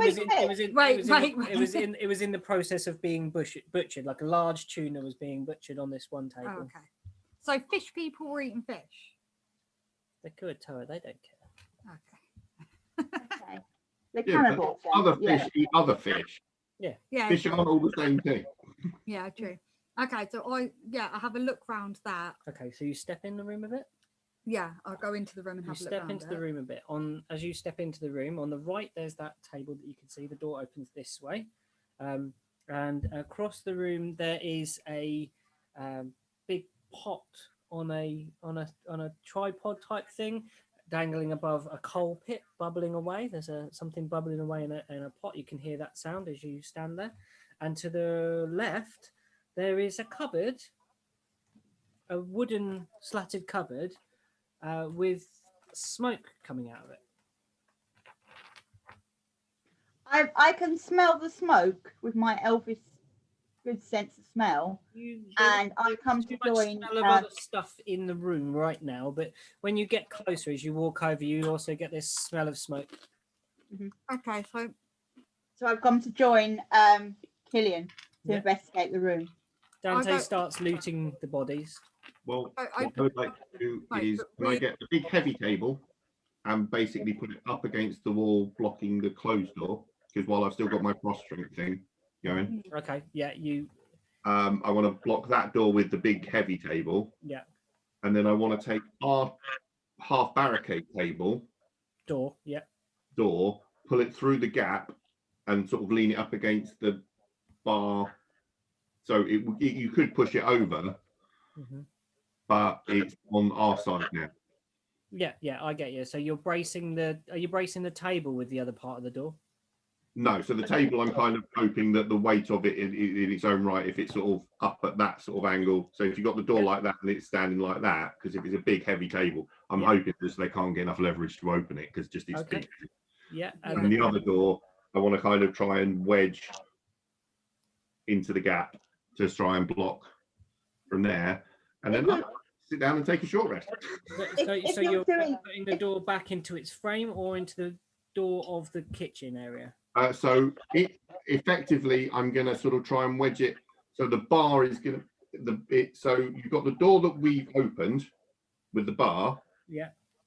This one's off, so it'll be the other side of the bar kind of wedged in. So there will be little gaps you can see in, but it's on. Yeah, it's resting on the bar that didn't come away. Yeah. Yeah. Okay. Cool. I'll get it. Yeah. I'm trying to secure this room a bit so they can't just run up and throw spears into us. Sure. So Dante searches around in the bodies and finds 120 gold pieces, which he gives to you, Jax, to look after and share out maybe at a later date. So that's a good time. Put in the group fund. Well, that takes it to 177 in the group fund.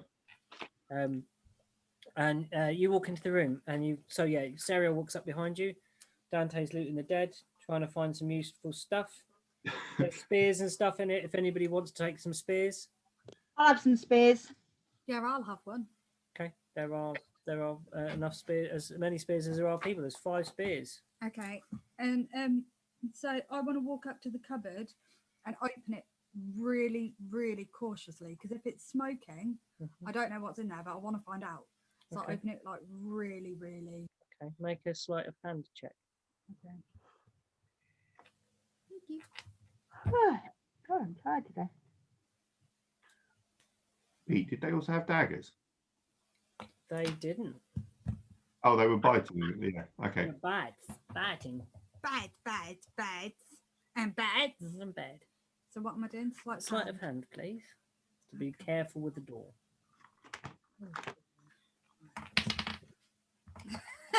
Just explain my sleight of... What'd you roll? No, nothing. She just dropped the I dice dropped before she 2 rolled a dice sleight of hand. before I even pulled out the right one. I dropped 2 of them. Yeah, I was like, does that kind of... That's ironic. 18. You open the cupboard very, very carefully, and more of the smoke billows out. But as the smoke clears, you realise that this is a curing box, and dangling from the inside of this box on hooks, there are fish and things. But then, among the other things, you see some other things that don't seem like fish. And as the smoke clears more, you realise there's tongues that don't look like human tongues. There's forked tongues. Then you realise there's strips of flesh, some scaled, some tan, some green. It looks like they have been cooking and smoking their captors, preserving them as jerky to eat later on. Okay, so I take out the fish because I know what that is, and it's like you said that the tuna type fish that is being hacked, that was being hacked, Yeah, being on the cut table, into chops. Yeah. is on a table. Yes, it's on the table. So I put the smoked fish on the table. Mm-hmm. Will the table fit through the door? Out through the door you've just come into with a Yeah. squeeze, maybe. Yeah. Right. So I get it on like lengthways. Mm-hmm. So I'm looking down the table like that, Mm-hmm. and I start just like lifting it, Mm-hmm. or attempting to lift it, and then I just turn around to Jax and I'm like Okay. trying to ask Jax to help me carry this table. I'm stood with you. Do you want me to get the other end of it?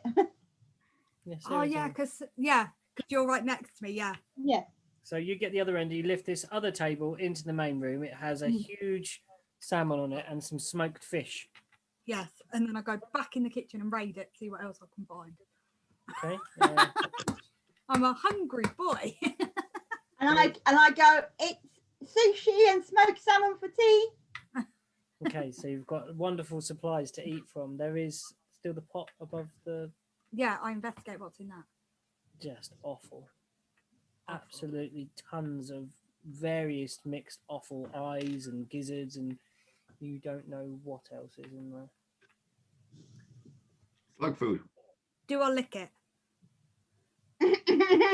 Yeah, always. I lick it. Make a con check. Wire me up. You burn your tongue. Yeah, it's quite hot. Okay, I'll try and find a spoon or something. A ladle. Okay, yeah, there is a ladle in the pot. You pull the ladle out, you blow it, and then go to lick. Con check. Con save. Sorry, down the bottom. That one. Yeah.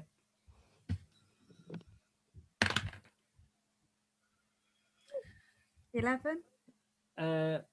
You feel rather unwell. Your stomach Again. is turned, but you don't take any damage. You just Oh, good. kind of because you I get start 11. like rubbing my stomach and like Yeah. working it up so I can do like a And really big then you belch. as you pull the ladle away from your lips, there's a trail of something unknowable attaching yourself to the ladle, and you flap it off, and as you do that, it actually spins an eyeball round that's on the ladle and that points at you, and you just drop it back in the pot and move No, away. No. And move back to the other room. Yeah, well, no, I'll have a look and see if there's any, because we're not savages. I'll look and see if there's any plates. The plates were on the dresser outside that Lou smashed most of it. Thanks. But most of them aren't china. Most of them are metal plates. Oh, that's fine then. We can use We that. also have like mess kit as part of your equipment, so you'll have a little. But it's like I So look around and see if there's anything else in the Killian, kitchen. being Dragonborn, remembering some of his heritage, starts setting a table for everybody, and everybody sort of kind of gathers round like some sort of strange buffet, and everybody gets to take a short rest. So if anybody wants to heal, It was just more. I wanted to do the healing with hit dice because that still leaves spells for spells. so you get your breath weapon best, but you don't get your spells back, Lou. Ooh, that's good. I rolled a You don't 9. get your spells back till long rest, Lou. Okay. Where's I can't remember where the rests are now. Where's the rest again? Click your character. It's the little bonfire that all looks like a little fire button. Fine. Oh yeah. So I don't get that back until after a long rest. You don't get that back until after a long rest. With 1 hit dice, I'm now back up to 26 hit points, so I'm much happier. I'm gonna roll 1 hit dice on my. I haven't got any hits with anything, so I don't need to take them. You haven't taken it, yeah. It's only if you take damage. Yeah. Oh, It just means that because spells you cast in combat, if I take a short rest, it gives me all a load of my abilities back because most of my abilities are short rest. But it means I can heal with that. 1d10. So I've used 1 of my 3 hit dice to heal, and I'm like at 26 out of 30. 5. It means that you're not wasting your spell. So when we're in a combat, you can then cast whatever it is. Spells for everything else, yeah. It's all right, I've got plenty of spells. So I'm not sure. We haven't found the big bad fish, shark head guy yet. No. Dante has healed back up as well. I have got 7. Seth needs to 4 spells and 3 cantrips. 2 of those cantrips are 2 of Damage. them are fighting ones, so Elixir. You need Buffy. Elixir is gonna spend hit dice as well. Hold on. I'm just. while you're doing that, I'm just going to put the water down for the cat because she's looking at me all sad. 5. Oh, that was the slowest dice roll ever. It like landed literally on its corner. Okay. So Dante and Elixir back on max HP. Jax is a few down, but it wasn't worth the extra dice. Okay, yeah. But all of the abilities I used were short rest ones, so I get them all back. Way! I need to go and clean my ears. but I'm now not frost ruined at the moment. Well, I've still got the basic attack, but I lose the +2 and advantage thing because that only lasts 10 minutes. Yeah.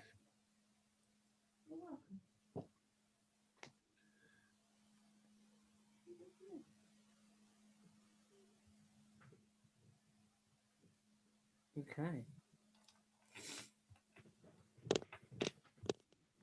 Bing. Oh, she's gone.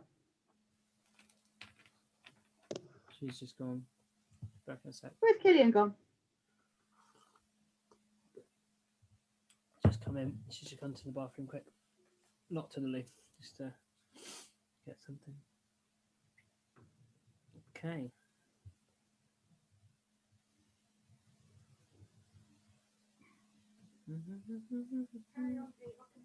Okay, so yeah, so you're all gathered around the table. You will take a short rest. Yeah.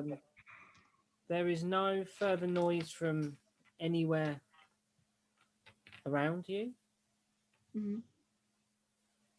There is just the echoing and dripping of this dank place. You do hear a strange sound come from outside the door where you came in, the one that you've got the table linked against. The slug room, yeah. And you just assume that is the slug just moving around in its pen. Okay. And that's it for now. That's where you are. Right, I'll wait for Killian to get back and then we can make a plan of attack.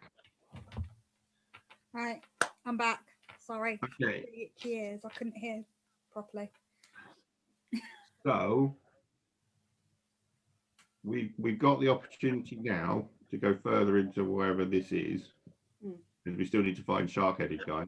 Oh, can you take what was it? What did we agree on? As it was heads, wasn't it? We were collecting heads for the bounty, weren't we? Or is, You were going to have some proof of purchase, but I mean, they quite know what the eyeballs look like because the children had got taken with those last time, if you remember. yeah, normally it's ears. But I'm not entirely sure fish people have ears. Well, no, you've got the eyeball of a Kuatoa is quite distinct, you would think. And you've got one on your dagger. I've got one on a dagger. Oh yeah, just go and collect up all the eyeballs. Are you Handful of seriously eyeballs. asking me to just stab all of them in the eye? Make a wisdom check. Use a spoon and gouge them out. Make a wisdom ladle. check, Jackson, because you're doing this kind of A planning. A wisdom check. No, any insight, we'll say, because you're trying to do something insightful. I can roll on that one, so 2. You have no idea. You instruct Killian to go and empty all the eyeballs out of every socket in the room. Every socket in the room. So that's 10 eyeballs. That's 12 eyeballs you've got to collect. Can't I just have No, 11, because you already got one. You've already got one. 11. You've got to scoop out 11 more eyeballs. If you listen to Jax, that is. If you listen to him. You You are don't have to Killian. listen to him. You can just go, fuck it, I've already got an eyeball. I don't need any more. Why do I need to go and get the other 11? Because we need to give them proof to say that we've done it, so they pay us $4 grand. Okay. So you need all of their eyeballs? They didn't know how many you were there.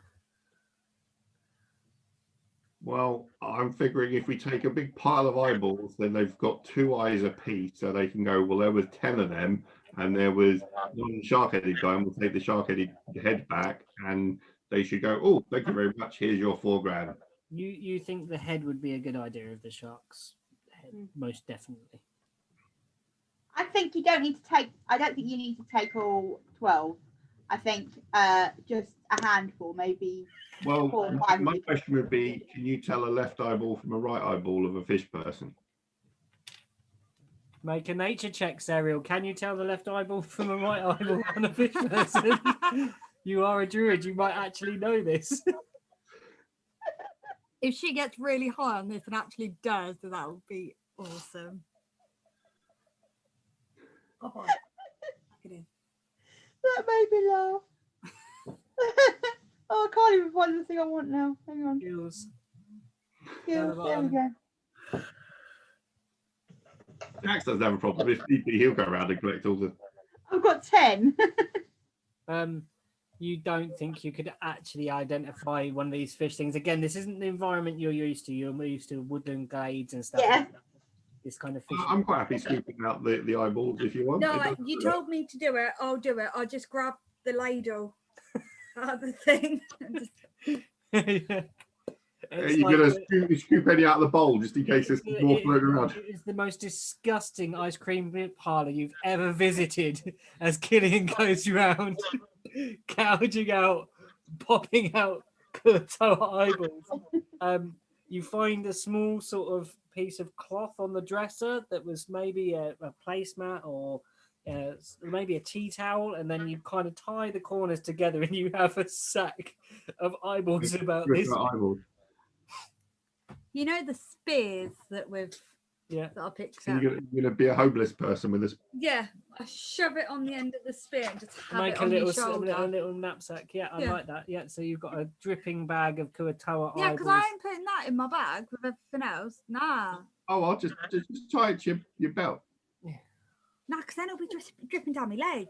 That's fine. We'll give it here. I'll do it. Ah, I just want to carry it like this.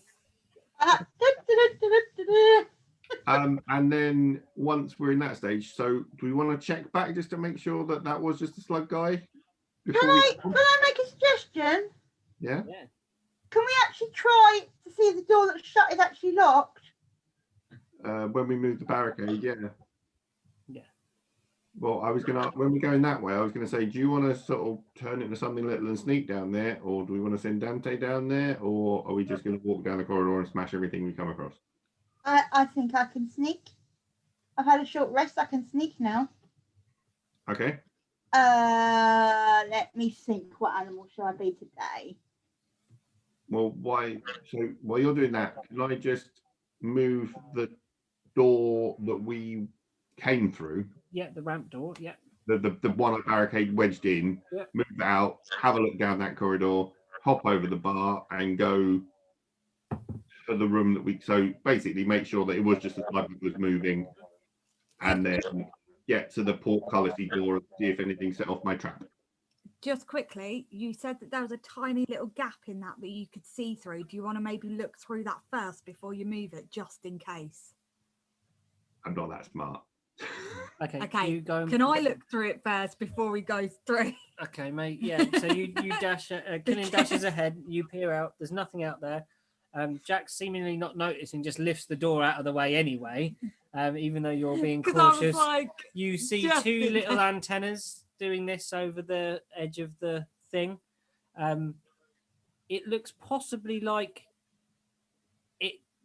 they're pointing towards the door where you guys are, but they're quite active. The antennas, they're twitching.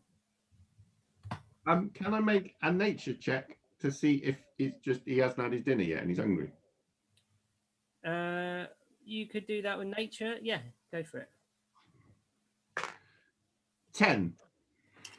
You think this creature hasn't been fed. There was nothing in its bowl when you looked over. You think it probably could do with a snack. Okay, cool. Is there any more of that fish? I think Slug Thing wants some dinner. Yeah, take some. There's a little bit, but there's the offal stuff as well, if he wants that. Okay. Is the portcullis down? It's up at the moment because we pulled the lever, didn't we? No, you pulled the lever and it went up. Yes, yeah, that's right. So if I get to that bit 1st, is there anything in that room? Is it anything set off my? It is as you left it. Brilliant. Okay, come back, pull the lever, drop the portcullis, which we probably should have done beforehand. Yeah. Not that smart. But you know how to open it. You know that. Yeah, but that was the portcullis, not the door. So the opening of the portcullis was our side of the portcullis. There may be another lever out there that we didn't find, but yeah, it's good enough for me. And then effectively, yeah. I mean, can I lift the sort of cauldron of offally thing off? Yeah, there's a handle. There's towels around that you can wrap around your hand. Yeah, and then basically take that in, and then I'm probably going to use one of the spare spears to sort of lower it over the, and I'm just going to give it the whole bowl of offal. The creature's bulging eyes bulge even more than you would expect a slug's eyes could bulge, and it knocks over the cauldron and it spills over the floor. And this creature slug is basically writhing in strange offal. There is a disgusting slurping, squelching sound as it consumes eyes, the odd limb that's in there as it bites. You can hear that somewhere inside this fleshy body there is something sharp that can crunch through bone and sinew and gristle. It's a very, very happy looking slug. Good. Okay, Oh, ready to lift the big door out of the way? I'm a frog. I'm going to turn into a frog. A frog. Nice. It's like an amphibian environment. It's quite wet down here. You're going to be quite at home, I imagine. Yep. Yep. So I'm going to be. Oh, And my hang on, I've lost my frog now. And my frog ability is What can you do somewhere. with a frog? What can I do as a frog? Frog, where are you? Okay, what are you saying, Jack? I was going to say, Killian, do you want to give us a hand with the big table? Sorry, I didn't hear that. The dog was moving. Can you give us a hand with the big table? Yeah. So between the two of you, now that the rune has kind of ebbed its power and gone out, you start shifting the table away from the door. Yep. And it's down on the floor. My frog can jump, long jump 10 feet and high jump 5 feet Okay. with or without a running start. Okay, so it's got good jumping ability. And it's also got dark vision up to 30 foot. Okay, cool. So you now have a door that is shut in front of you. Can I have a listen at the door? Okay, make a perception check, my friend. +1. 15. 15. There is nothing apparently behind the door. Okay, I will. Does it look like it opens inwards or outwards? Give it a pull. Yeah. It goes in. Okay, open it to let the frog through. Well, I'm just going to swing it open so we can get out, because if they start attacking Serial, then we'll probably need to jump in and help. Yeah. So, Serial, you look into a dark passage beyond. It is not lit. The passageway. There is no lights. There were some lights in this room of some torches on the walls, just kind of lighting the room normally. I've got my dark vision though, so I'm all right. You see in shades of grey as you move down this corridor. So as you hop down, how far, what's your movement as a frog? 20, I think it was. Speed is 20 foot. Okay, so you go a little way down and you see that the passageway curves round to the right. Can I follow, say, 30 behind? Yeah. I'm jumping. Can I follow stealthily? Yeah. I'm try and be stealthy if I can. Okay, everyone make a stealth check, because I'd like to do this as a group stealth, and then we can find out if everybody's being stealthy or someone's making a lot of noise because they're being prepped.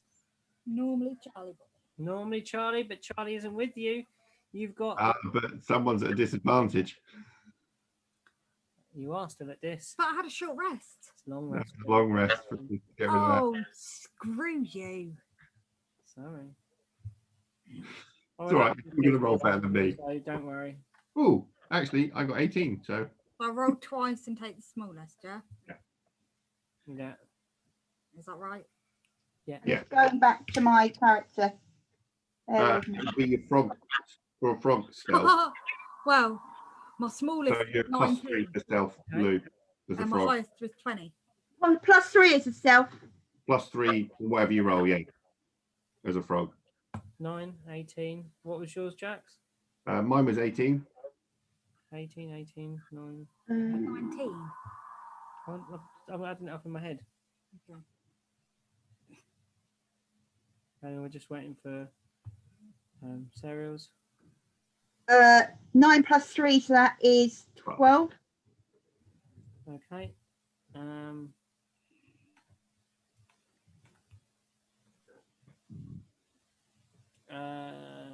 Yeah. Okay. So you move down the corridor reasonably silently.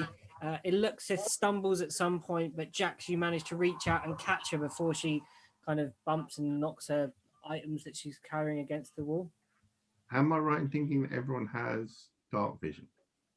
Elixir does. Froggy does. Wait, Killian. no. Dante does. Oh, I do. It's on one of my second level spells. But you have to cast it. Yeah. But do you not have it as a racial thing?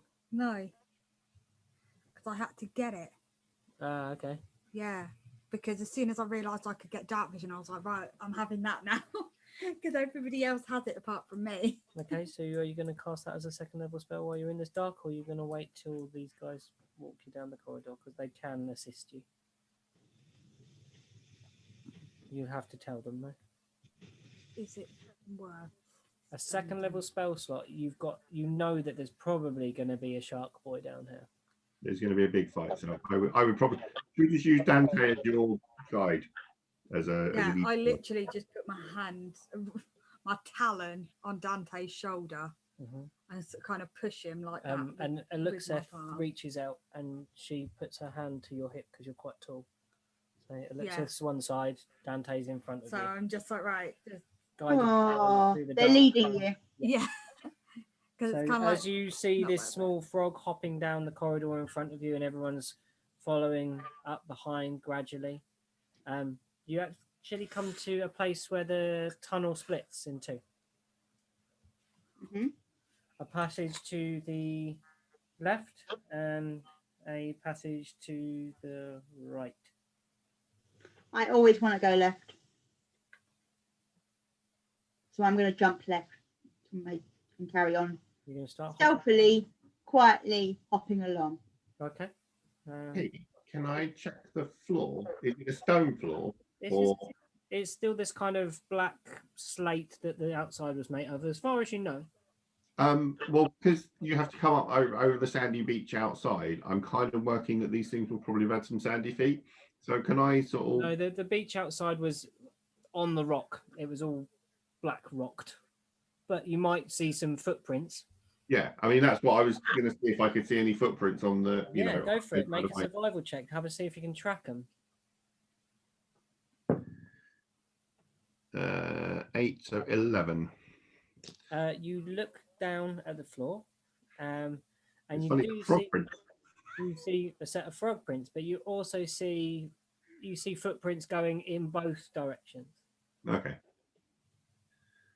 to the left and to the right. okay.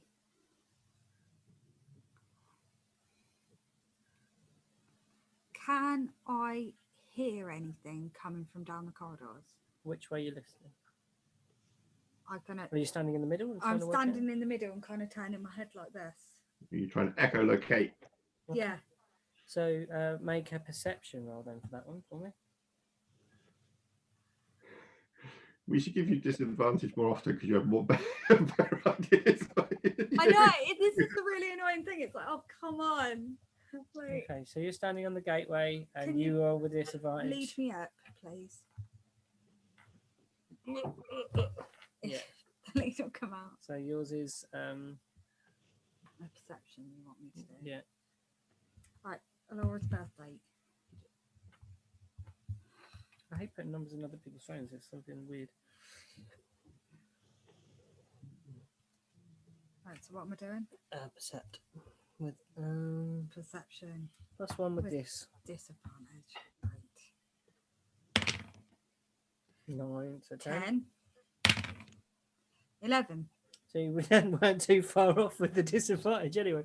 So you stand at the corner, and as you listen, you hear dripping of the cave, and the echoes are too confusing for you to really make out much difference from either direction.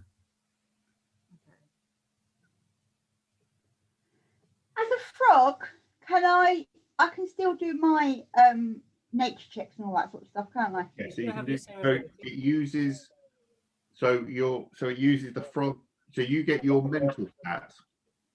So where it's a frog has strength, dex, and con based on being a frog, it's your whiz, and charisma.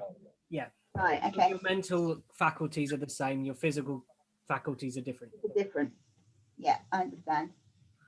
And you get some bonuses and minuses on certain things depending on the creatures as well. In that case, can I stop jumping for a minute? Yeah. Going, how far am I down the corridor now? Did you start leaping to the left one? Yeah. You'll say 5 feet down that corridor.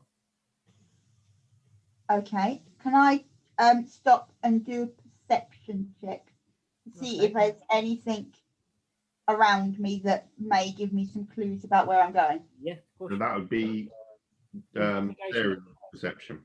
Mm-hmm. So you got to roll with the frogs.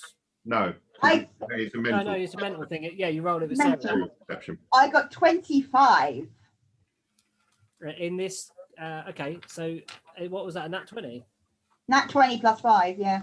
Okay, so as you stand, as your little frog form comes to a halt in space, you hear your friends stop behind you and start kind of listening.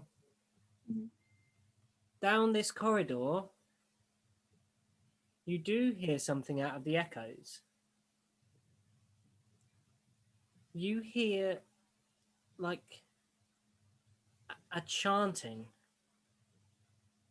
and through your little froggy nostrils, you smell something that you've smelt before. You smell an incense burning. Oh. But the voice that you hear sounds female, lighter in tone. Okay.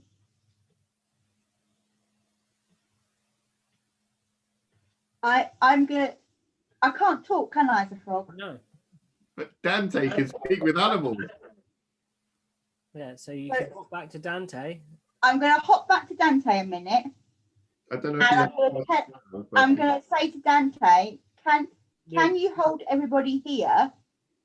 I think I can smell He's got a cast incense. speak with animals. So he looks down and sees a little frog looking up. He casts speak with animals and he says, what's up, small frog?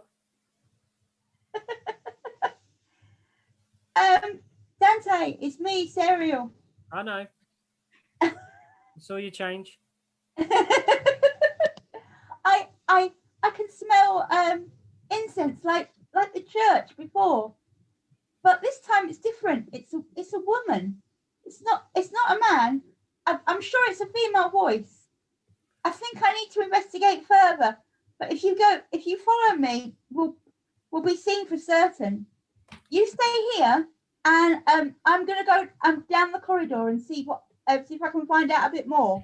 Okay. Dante says she hears a female voice down the corridor and she can smell incense similar to that at the church that we went in with that priest that we met before and was wrapped with that horrible big tentacled thing around his body, that kind of tumorous lump. Do you remember what they said about the shark-headed creature? Did they tell us if it was female?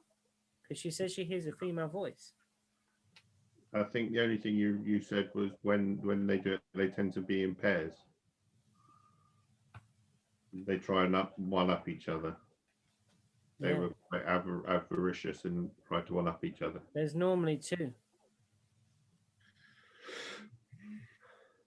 I couldn't tell a boy shark from a girl shark.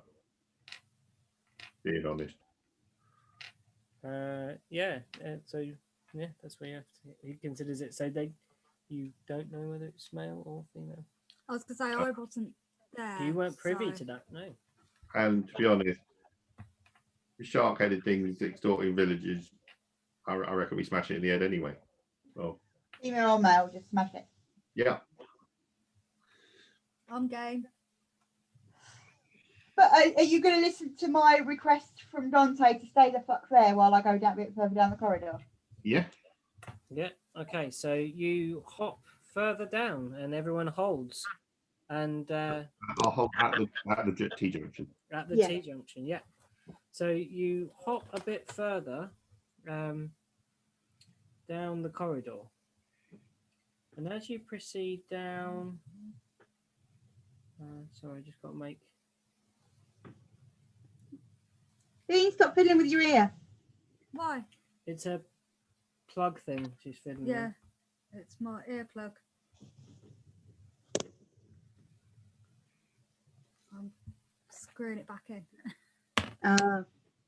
And you make it along the corridor to a room. The corridor widens out, and there is a circular chamber Mm-hmm. with a great pool in the middle of it that goes down. And at the far side of it, you see, with its back to you, at a sort of altar of sorts, Mm. a slender, bluish creature. Different from all the ones you've seen before, but definitely aquatic of some sort. It's back to you, it hasn't seen you, and it is praying at an altar. Okay. What's in the in the pool? Is it water or is it It's water. some It looks, other like, sort of liquid? it looks deep water, very deep water. Okay. Can I do a nature check to see Okay. whether in the past I've seen something like those before? Yep, go for it. I think Matt's had another power cut. Oh no.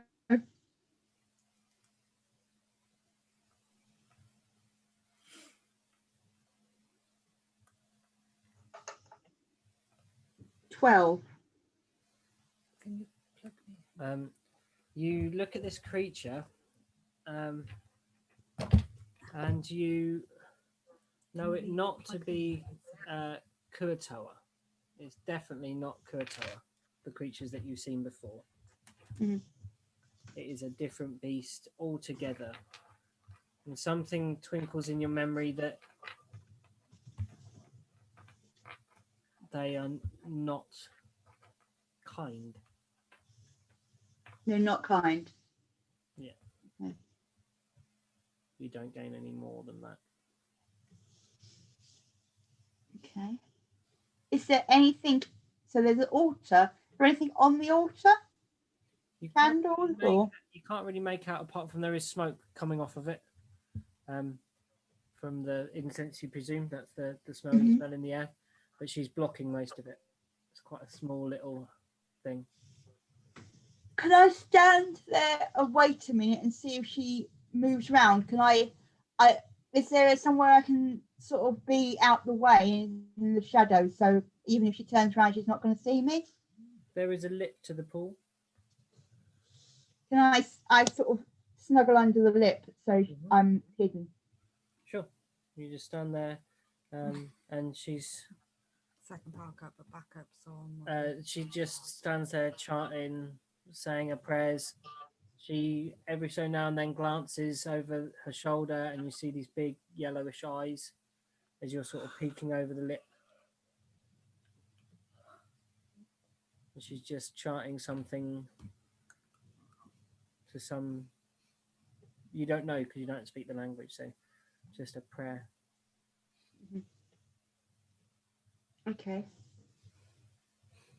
Is there anything else in the can I see anything else now I'm in the vantage point of being right next to the pool? Not with the way the lip is. The lip is And like as soon as I come out from under the lip, she's going to see me, yeah? you're more likely to be seen. And I wait until she turns back towards the altar, Mm-hmm. and then I head back up the corridor away from her for now. Okay, yeah. You do, and she still doesn't turn. Your small frog form has hidden her from your sight, and you get back up to the top, and you're confronted with Killian going, trying to listen, and Dante looks down and says, "Hello, Cyril. What did you Hello, find?" Dante. So there is a small circular room There's a small down circle room down the corridor, just down the corridor. and in there there's a deep, very deep, dark pool, There's a deep pool in a round room. which could be our exit if we needed to. I'm assuming that goes back down to where we swam up from, but I may be mistaken. There was a slight decline as you went down this space, maybe. So slightly up in the slug bit and slightly down to this bit. So you're back at water level, obviously, because the water hasn't risen into this space and it's not pressurized. So you would know naturally that the water level sits at one level. So we are now back to where the water is now, where this pool is now, is back to like sea level where we were before. But you don't know what's in the pool. Okay. Okay. I didn't actually look in the pool, did I? I should have bloody looked in. No, you didn't. Okay. On saying this, I go to Dante. Oh, I should have looked into the pool to see what was in the pool. You should But have they're in in- the pool. We could have known what was down underneath if that was a way of it getting out. Was it what else did you see in the room? Just a pool?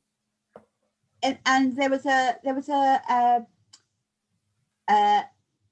creature, an aquatic creature, not the same as the Akoa, but I believe it could be the shark creature, but I wasn't sure. It had yellow slitty eyes and was definitely aquatic. Hello again. Hello, Matt. Literally, it goes out, and gives me just enough time to try and connect the phone to it, and then the power comes back on, and then I wait for the route. So I'll just give you a recap. Serial went down, found a room, circular room. It opened up, corridor opened up into a wide space. There was no door. In the center of the room, there was a big pool. It looked like it had deep water. Has a small lip on it. Sarah got to the lip and stayed there for a while to see if she could see what the creature that had its back to it, her across the far side of the pool, was doing. She was at an altar praying in some language that she didn't understand. There was a smell of incense, and she managed to hop back out without the creature noticing her also. She's relayed that to Dante, and Dante has now relayed that to you. But I have made the thought that I should have jumped into the pool to see whether, although I'm not allowed to swim, am I, as a swimming creature? You could have jumped onto the lip and looked down, but you didn't. I'm going to say to Dante, do you think it's safe for me to go back and have a look down into the pool before we actually all go down as a group together? Is there only the one creature praying in the room at the moment? Yeah.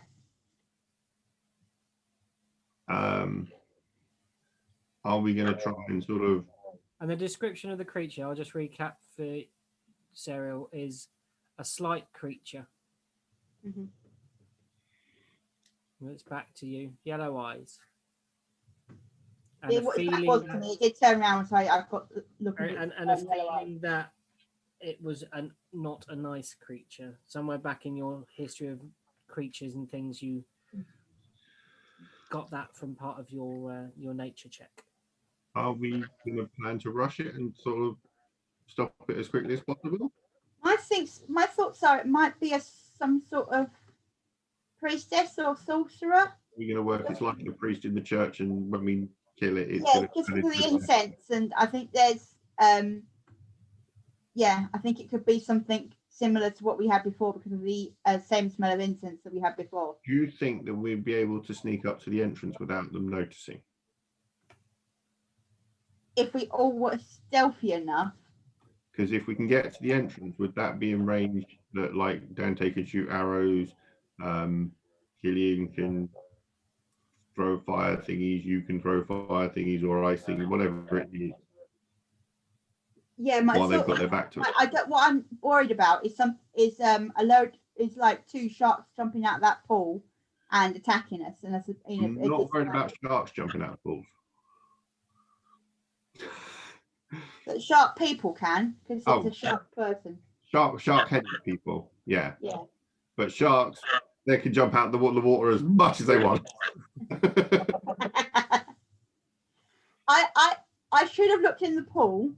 My thoughts are that I should actually try and go back and see if I can stealthily look in the pool without being seen. How far from the entrance of the room is it to the pool?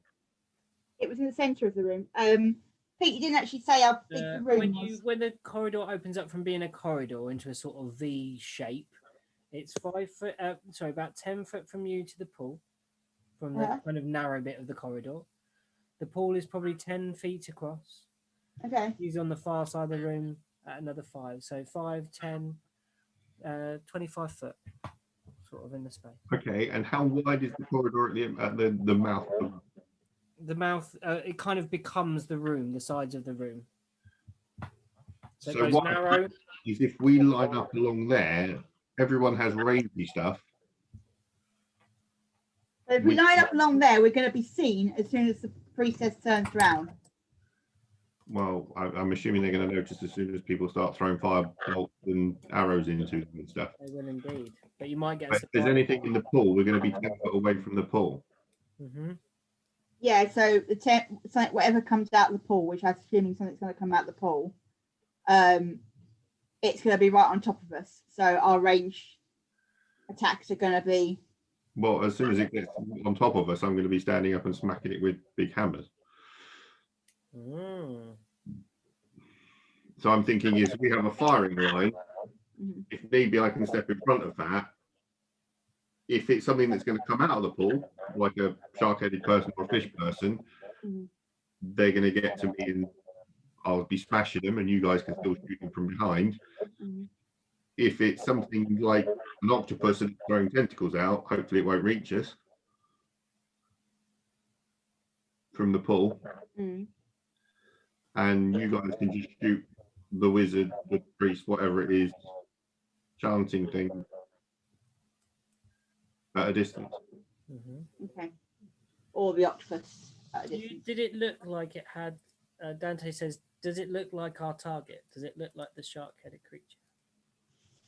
I don't know because I haven't seen shark-headed creatures before, but it did have slitty yellow eyes and it was slender. Did it look like it had a shark for a head? It didn't look like it had a shark for a head, this creature that you saw, do you? No, don't know.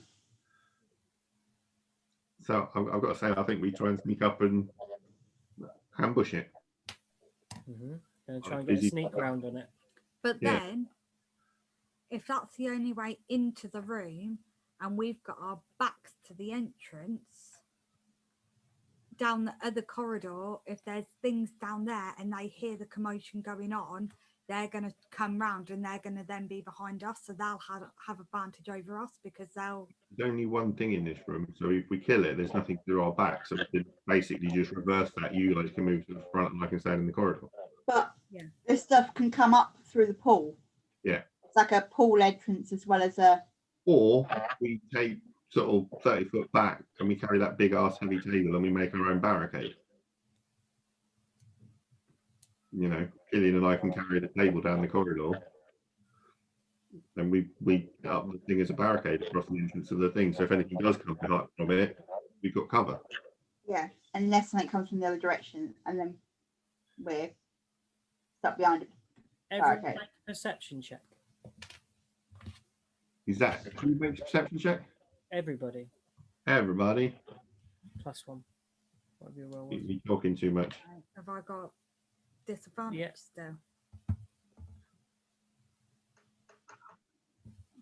21. Okay.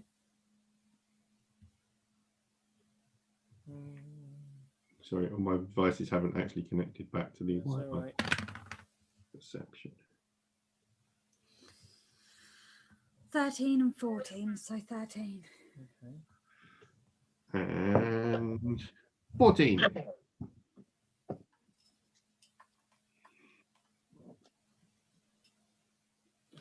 Dante rolled terribly. Lovely. Getting a 7. And it looks as got a. It looks at disadvantage as well. Yeah. If I can do anything on Alexa's page, that'd be lovely.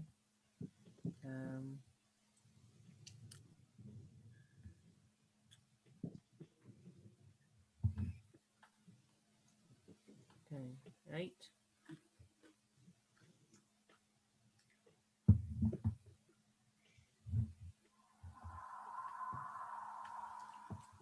Eight. What Oh, is and then that she noise rolled a that sounds like a 20. wave? I'm assuming cars driving past the house. So annoyingly, she rolled a 20, but she's at diff, so she got an 8. Oh, So bugger. down the corridor, what was yours, Jax? 14. 14. Serial, 21. you hear from the corridor to the right in your frog form a kind of very active movement, shoving and pushing, and the sound of it sounds like coin. Sounds like coins chinking. Right. So the corridor you didn't go down. Okay. But it sounds like there's more down that way. Suggestion I'm going to say to Dante so he can relay it to everybody else. Yeah. Before we make a planned attack in the room with the pool, why don't I go and investigate the other direction as a frog? Okay. Okay. So we know we're up against. So if you stay where you are for now, I'm gonna jump my way down to the other in the other direction and find out what's down there. Stealthily. Okay. Yeah. Go on then. So I'm jumping. Jump, jump, jump. Can you make your stealth roll again for me? It was +3. Yeah, +3 for a froggy. So normal dice roll, d20 and +3.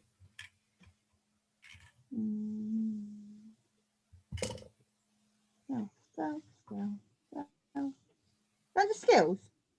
No, you just roll a normal 20. Because Use the frog stat. because your physical forms is so your physical checks are based on your. Wrong one. That's right.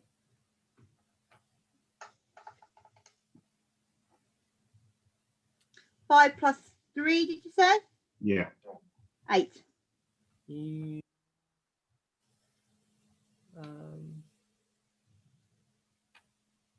I'm a frog though. I'm not going to make a lot of noise even if I fall over. you get to again the corridor this time curves around slightly to the right as you get down the end, and again a similar passageway and a similar situation. However, this room is rammed with things.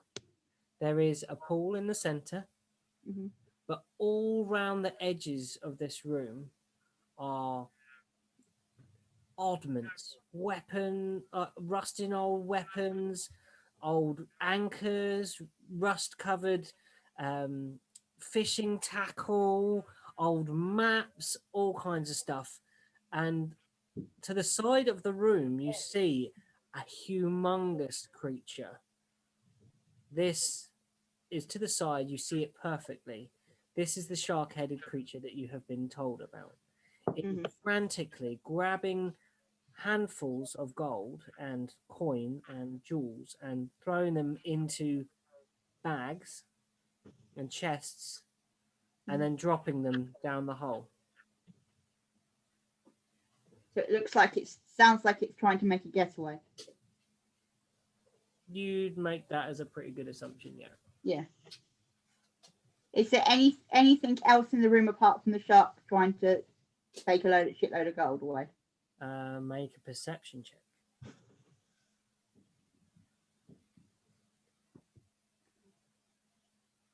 Papa, do you want a wee? 24. Oh, So as you look into the room, just as the shark turns its back one more time to throw another bag into this well in the center of the room, Mhm. your eyes shift focus from being on him in your frog form, and your grey eyes, that grey vision that you have in dark vision, that shadowy way you see, picks out a tooth, and then another tooth, and then a black glossy surface, and you see another one of those hanging teeth, more pictures, the same that you saw in the priest's basement, and these black glossy scrying mirrors that melted off the wall Oh. that seemed to be Oh. staring at you guys when you last left the priest. Without having any eyes, but just being a big mouth. It was just a mouth with a black glossy surface inside that somehow grinned at you without moving. And this one's doing the same thing. It hasn't seen you, or isn't focused on you yet. Okay, before there's nothing else to look at. There's just a big There's a big mirror. shark dude honking stuff into this pit. Mm-hmm. Okay, so before I get seen, I'm going to hop away and go and report this back to the group. Okay. Hop, hop, hop. Okay. You hop on your way back, and you report that to the group. So Dante, okay, and through Dante, and you say, "Hello, Dante. Right, in the other, I found the shark man. He's in the other room. He looks like he's about to make a getaway, though. He's frantically piling gold into boxes and bags and trying to get away down into the pool. He's obviously storing stuff down there. But one thing I need to warn you is, you remember that mirror with the big smile that we saw in the priest's chambers? There's one of those. Everybody, big scary mirror. And Big scary mirror with teeth. Yeah, they remember, Serial. Yeah. So we go for them. I think we need to. I think. I don't know. We need to go down to that corridor. But I think we need to stop the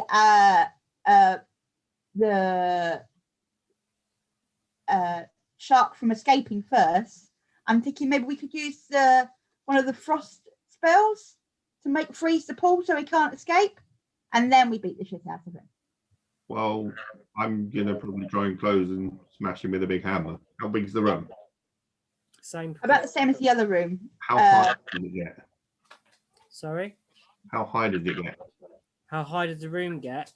It's very low, very low. Like, probably if you were big, you'd be crouched down. Okay, so I wouldn't fit in it large. You'd fit, but your shoulders would be on the ceiling. But you said it was huge. He's kind of muscle bound. Oh, okay. He's normal size. He's not huge creature size. Yeah. No, he's not huge. He would count as large, but he's kind of large in bulk and mass and.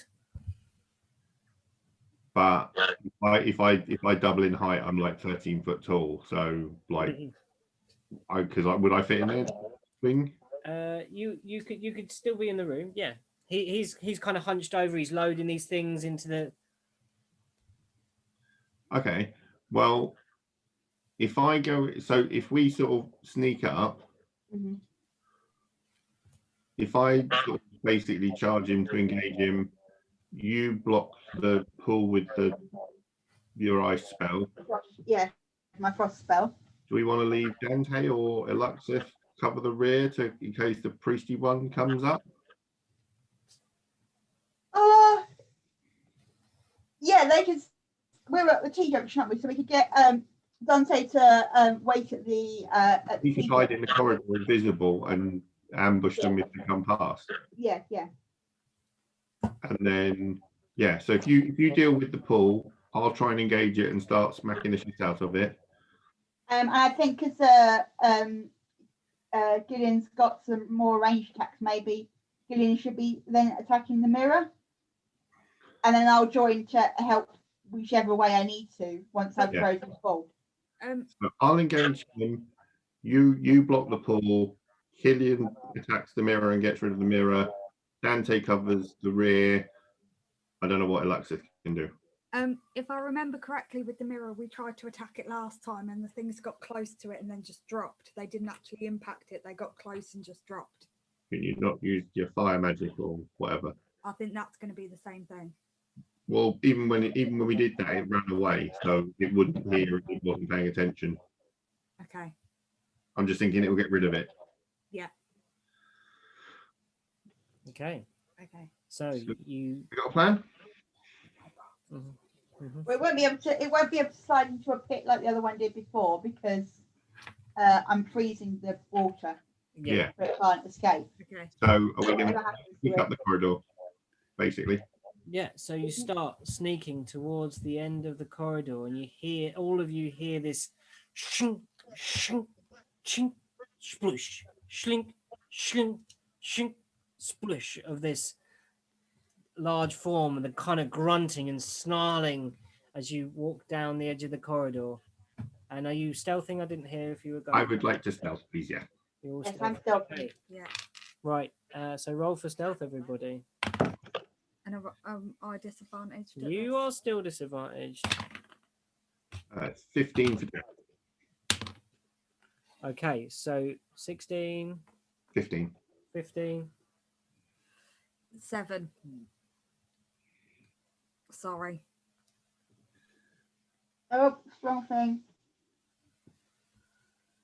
Sorry, bear with me. 20 for Dan. Where's stealth? I Down the can't find bottom stealth right. again. You probably have to scroll up the list. It's it's the second to last one on the list. On your skills. You're at +3. So you roll a d20 and a 3. Or are you switching back? No, I'm still a frog. 20 plus 3, 23. No, because that was your stealth. So that was serial stealth. So you got 21. 21 then. Because you rolled 18 plus 2, but the frogs are +3. So okay. you sneak down the room and you are all greeted with this sight. There is the mirror. There is the hulking form of this creature shoveling gold into sacks. And this is where we shall end the session. Aww. Because we are We getting... had a plan and everything. I love We've it. never been that organised. Keep it locked in your brains, guys. That's for next week.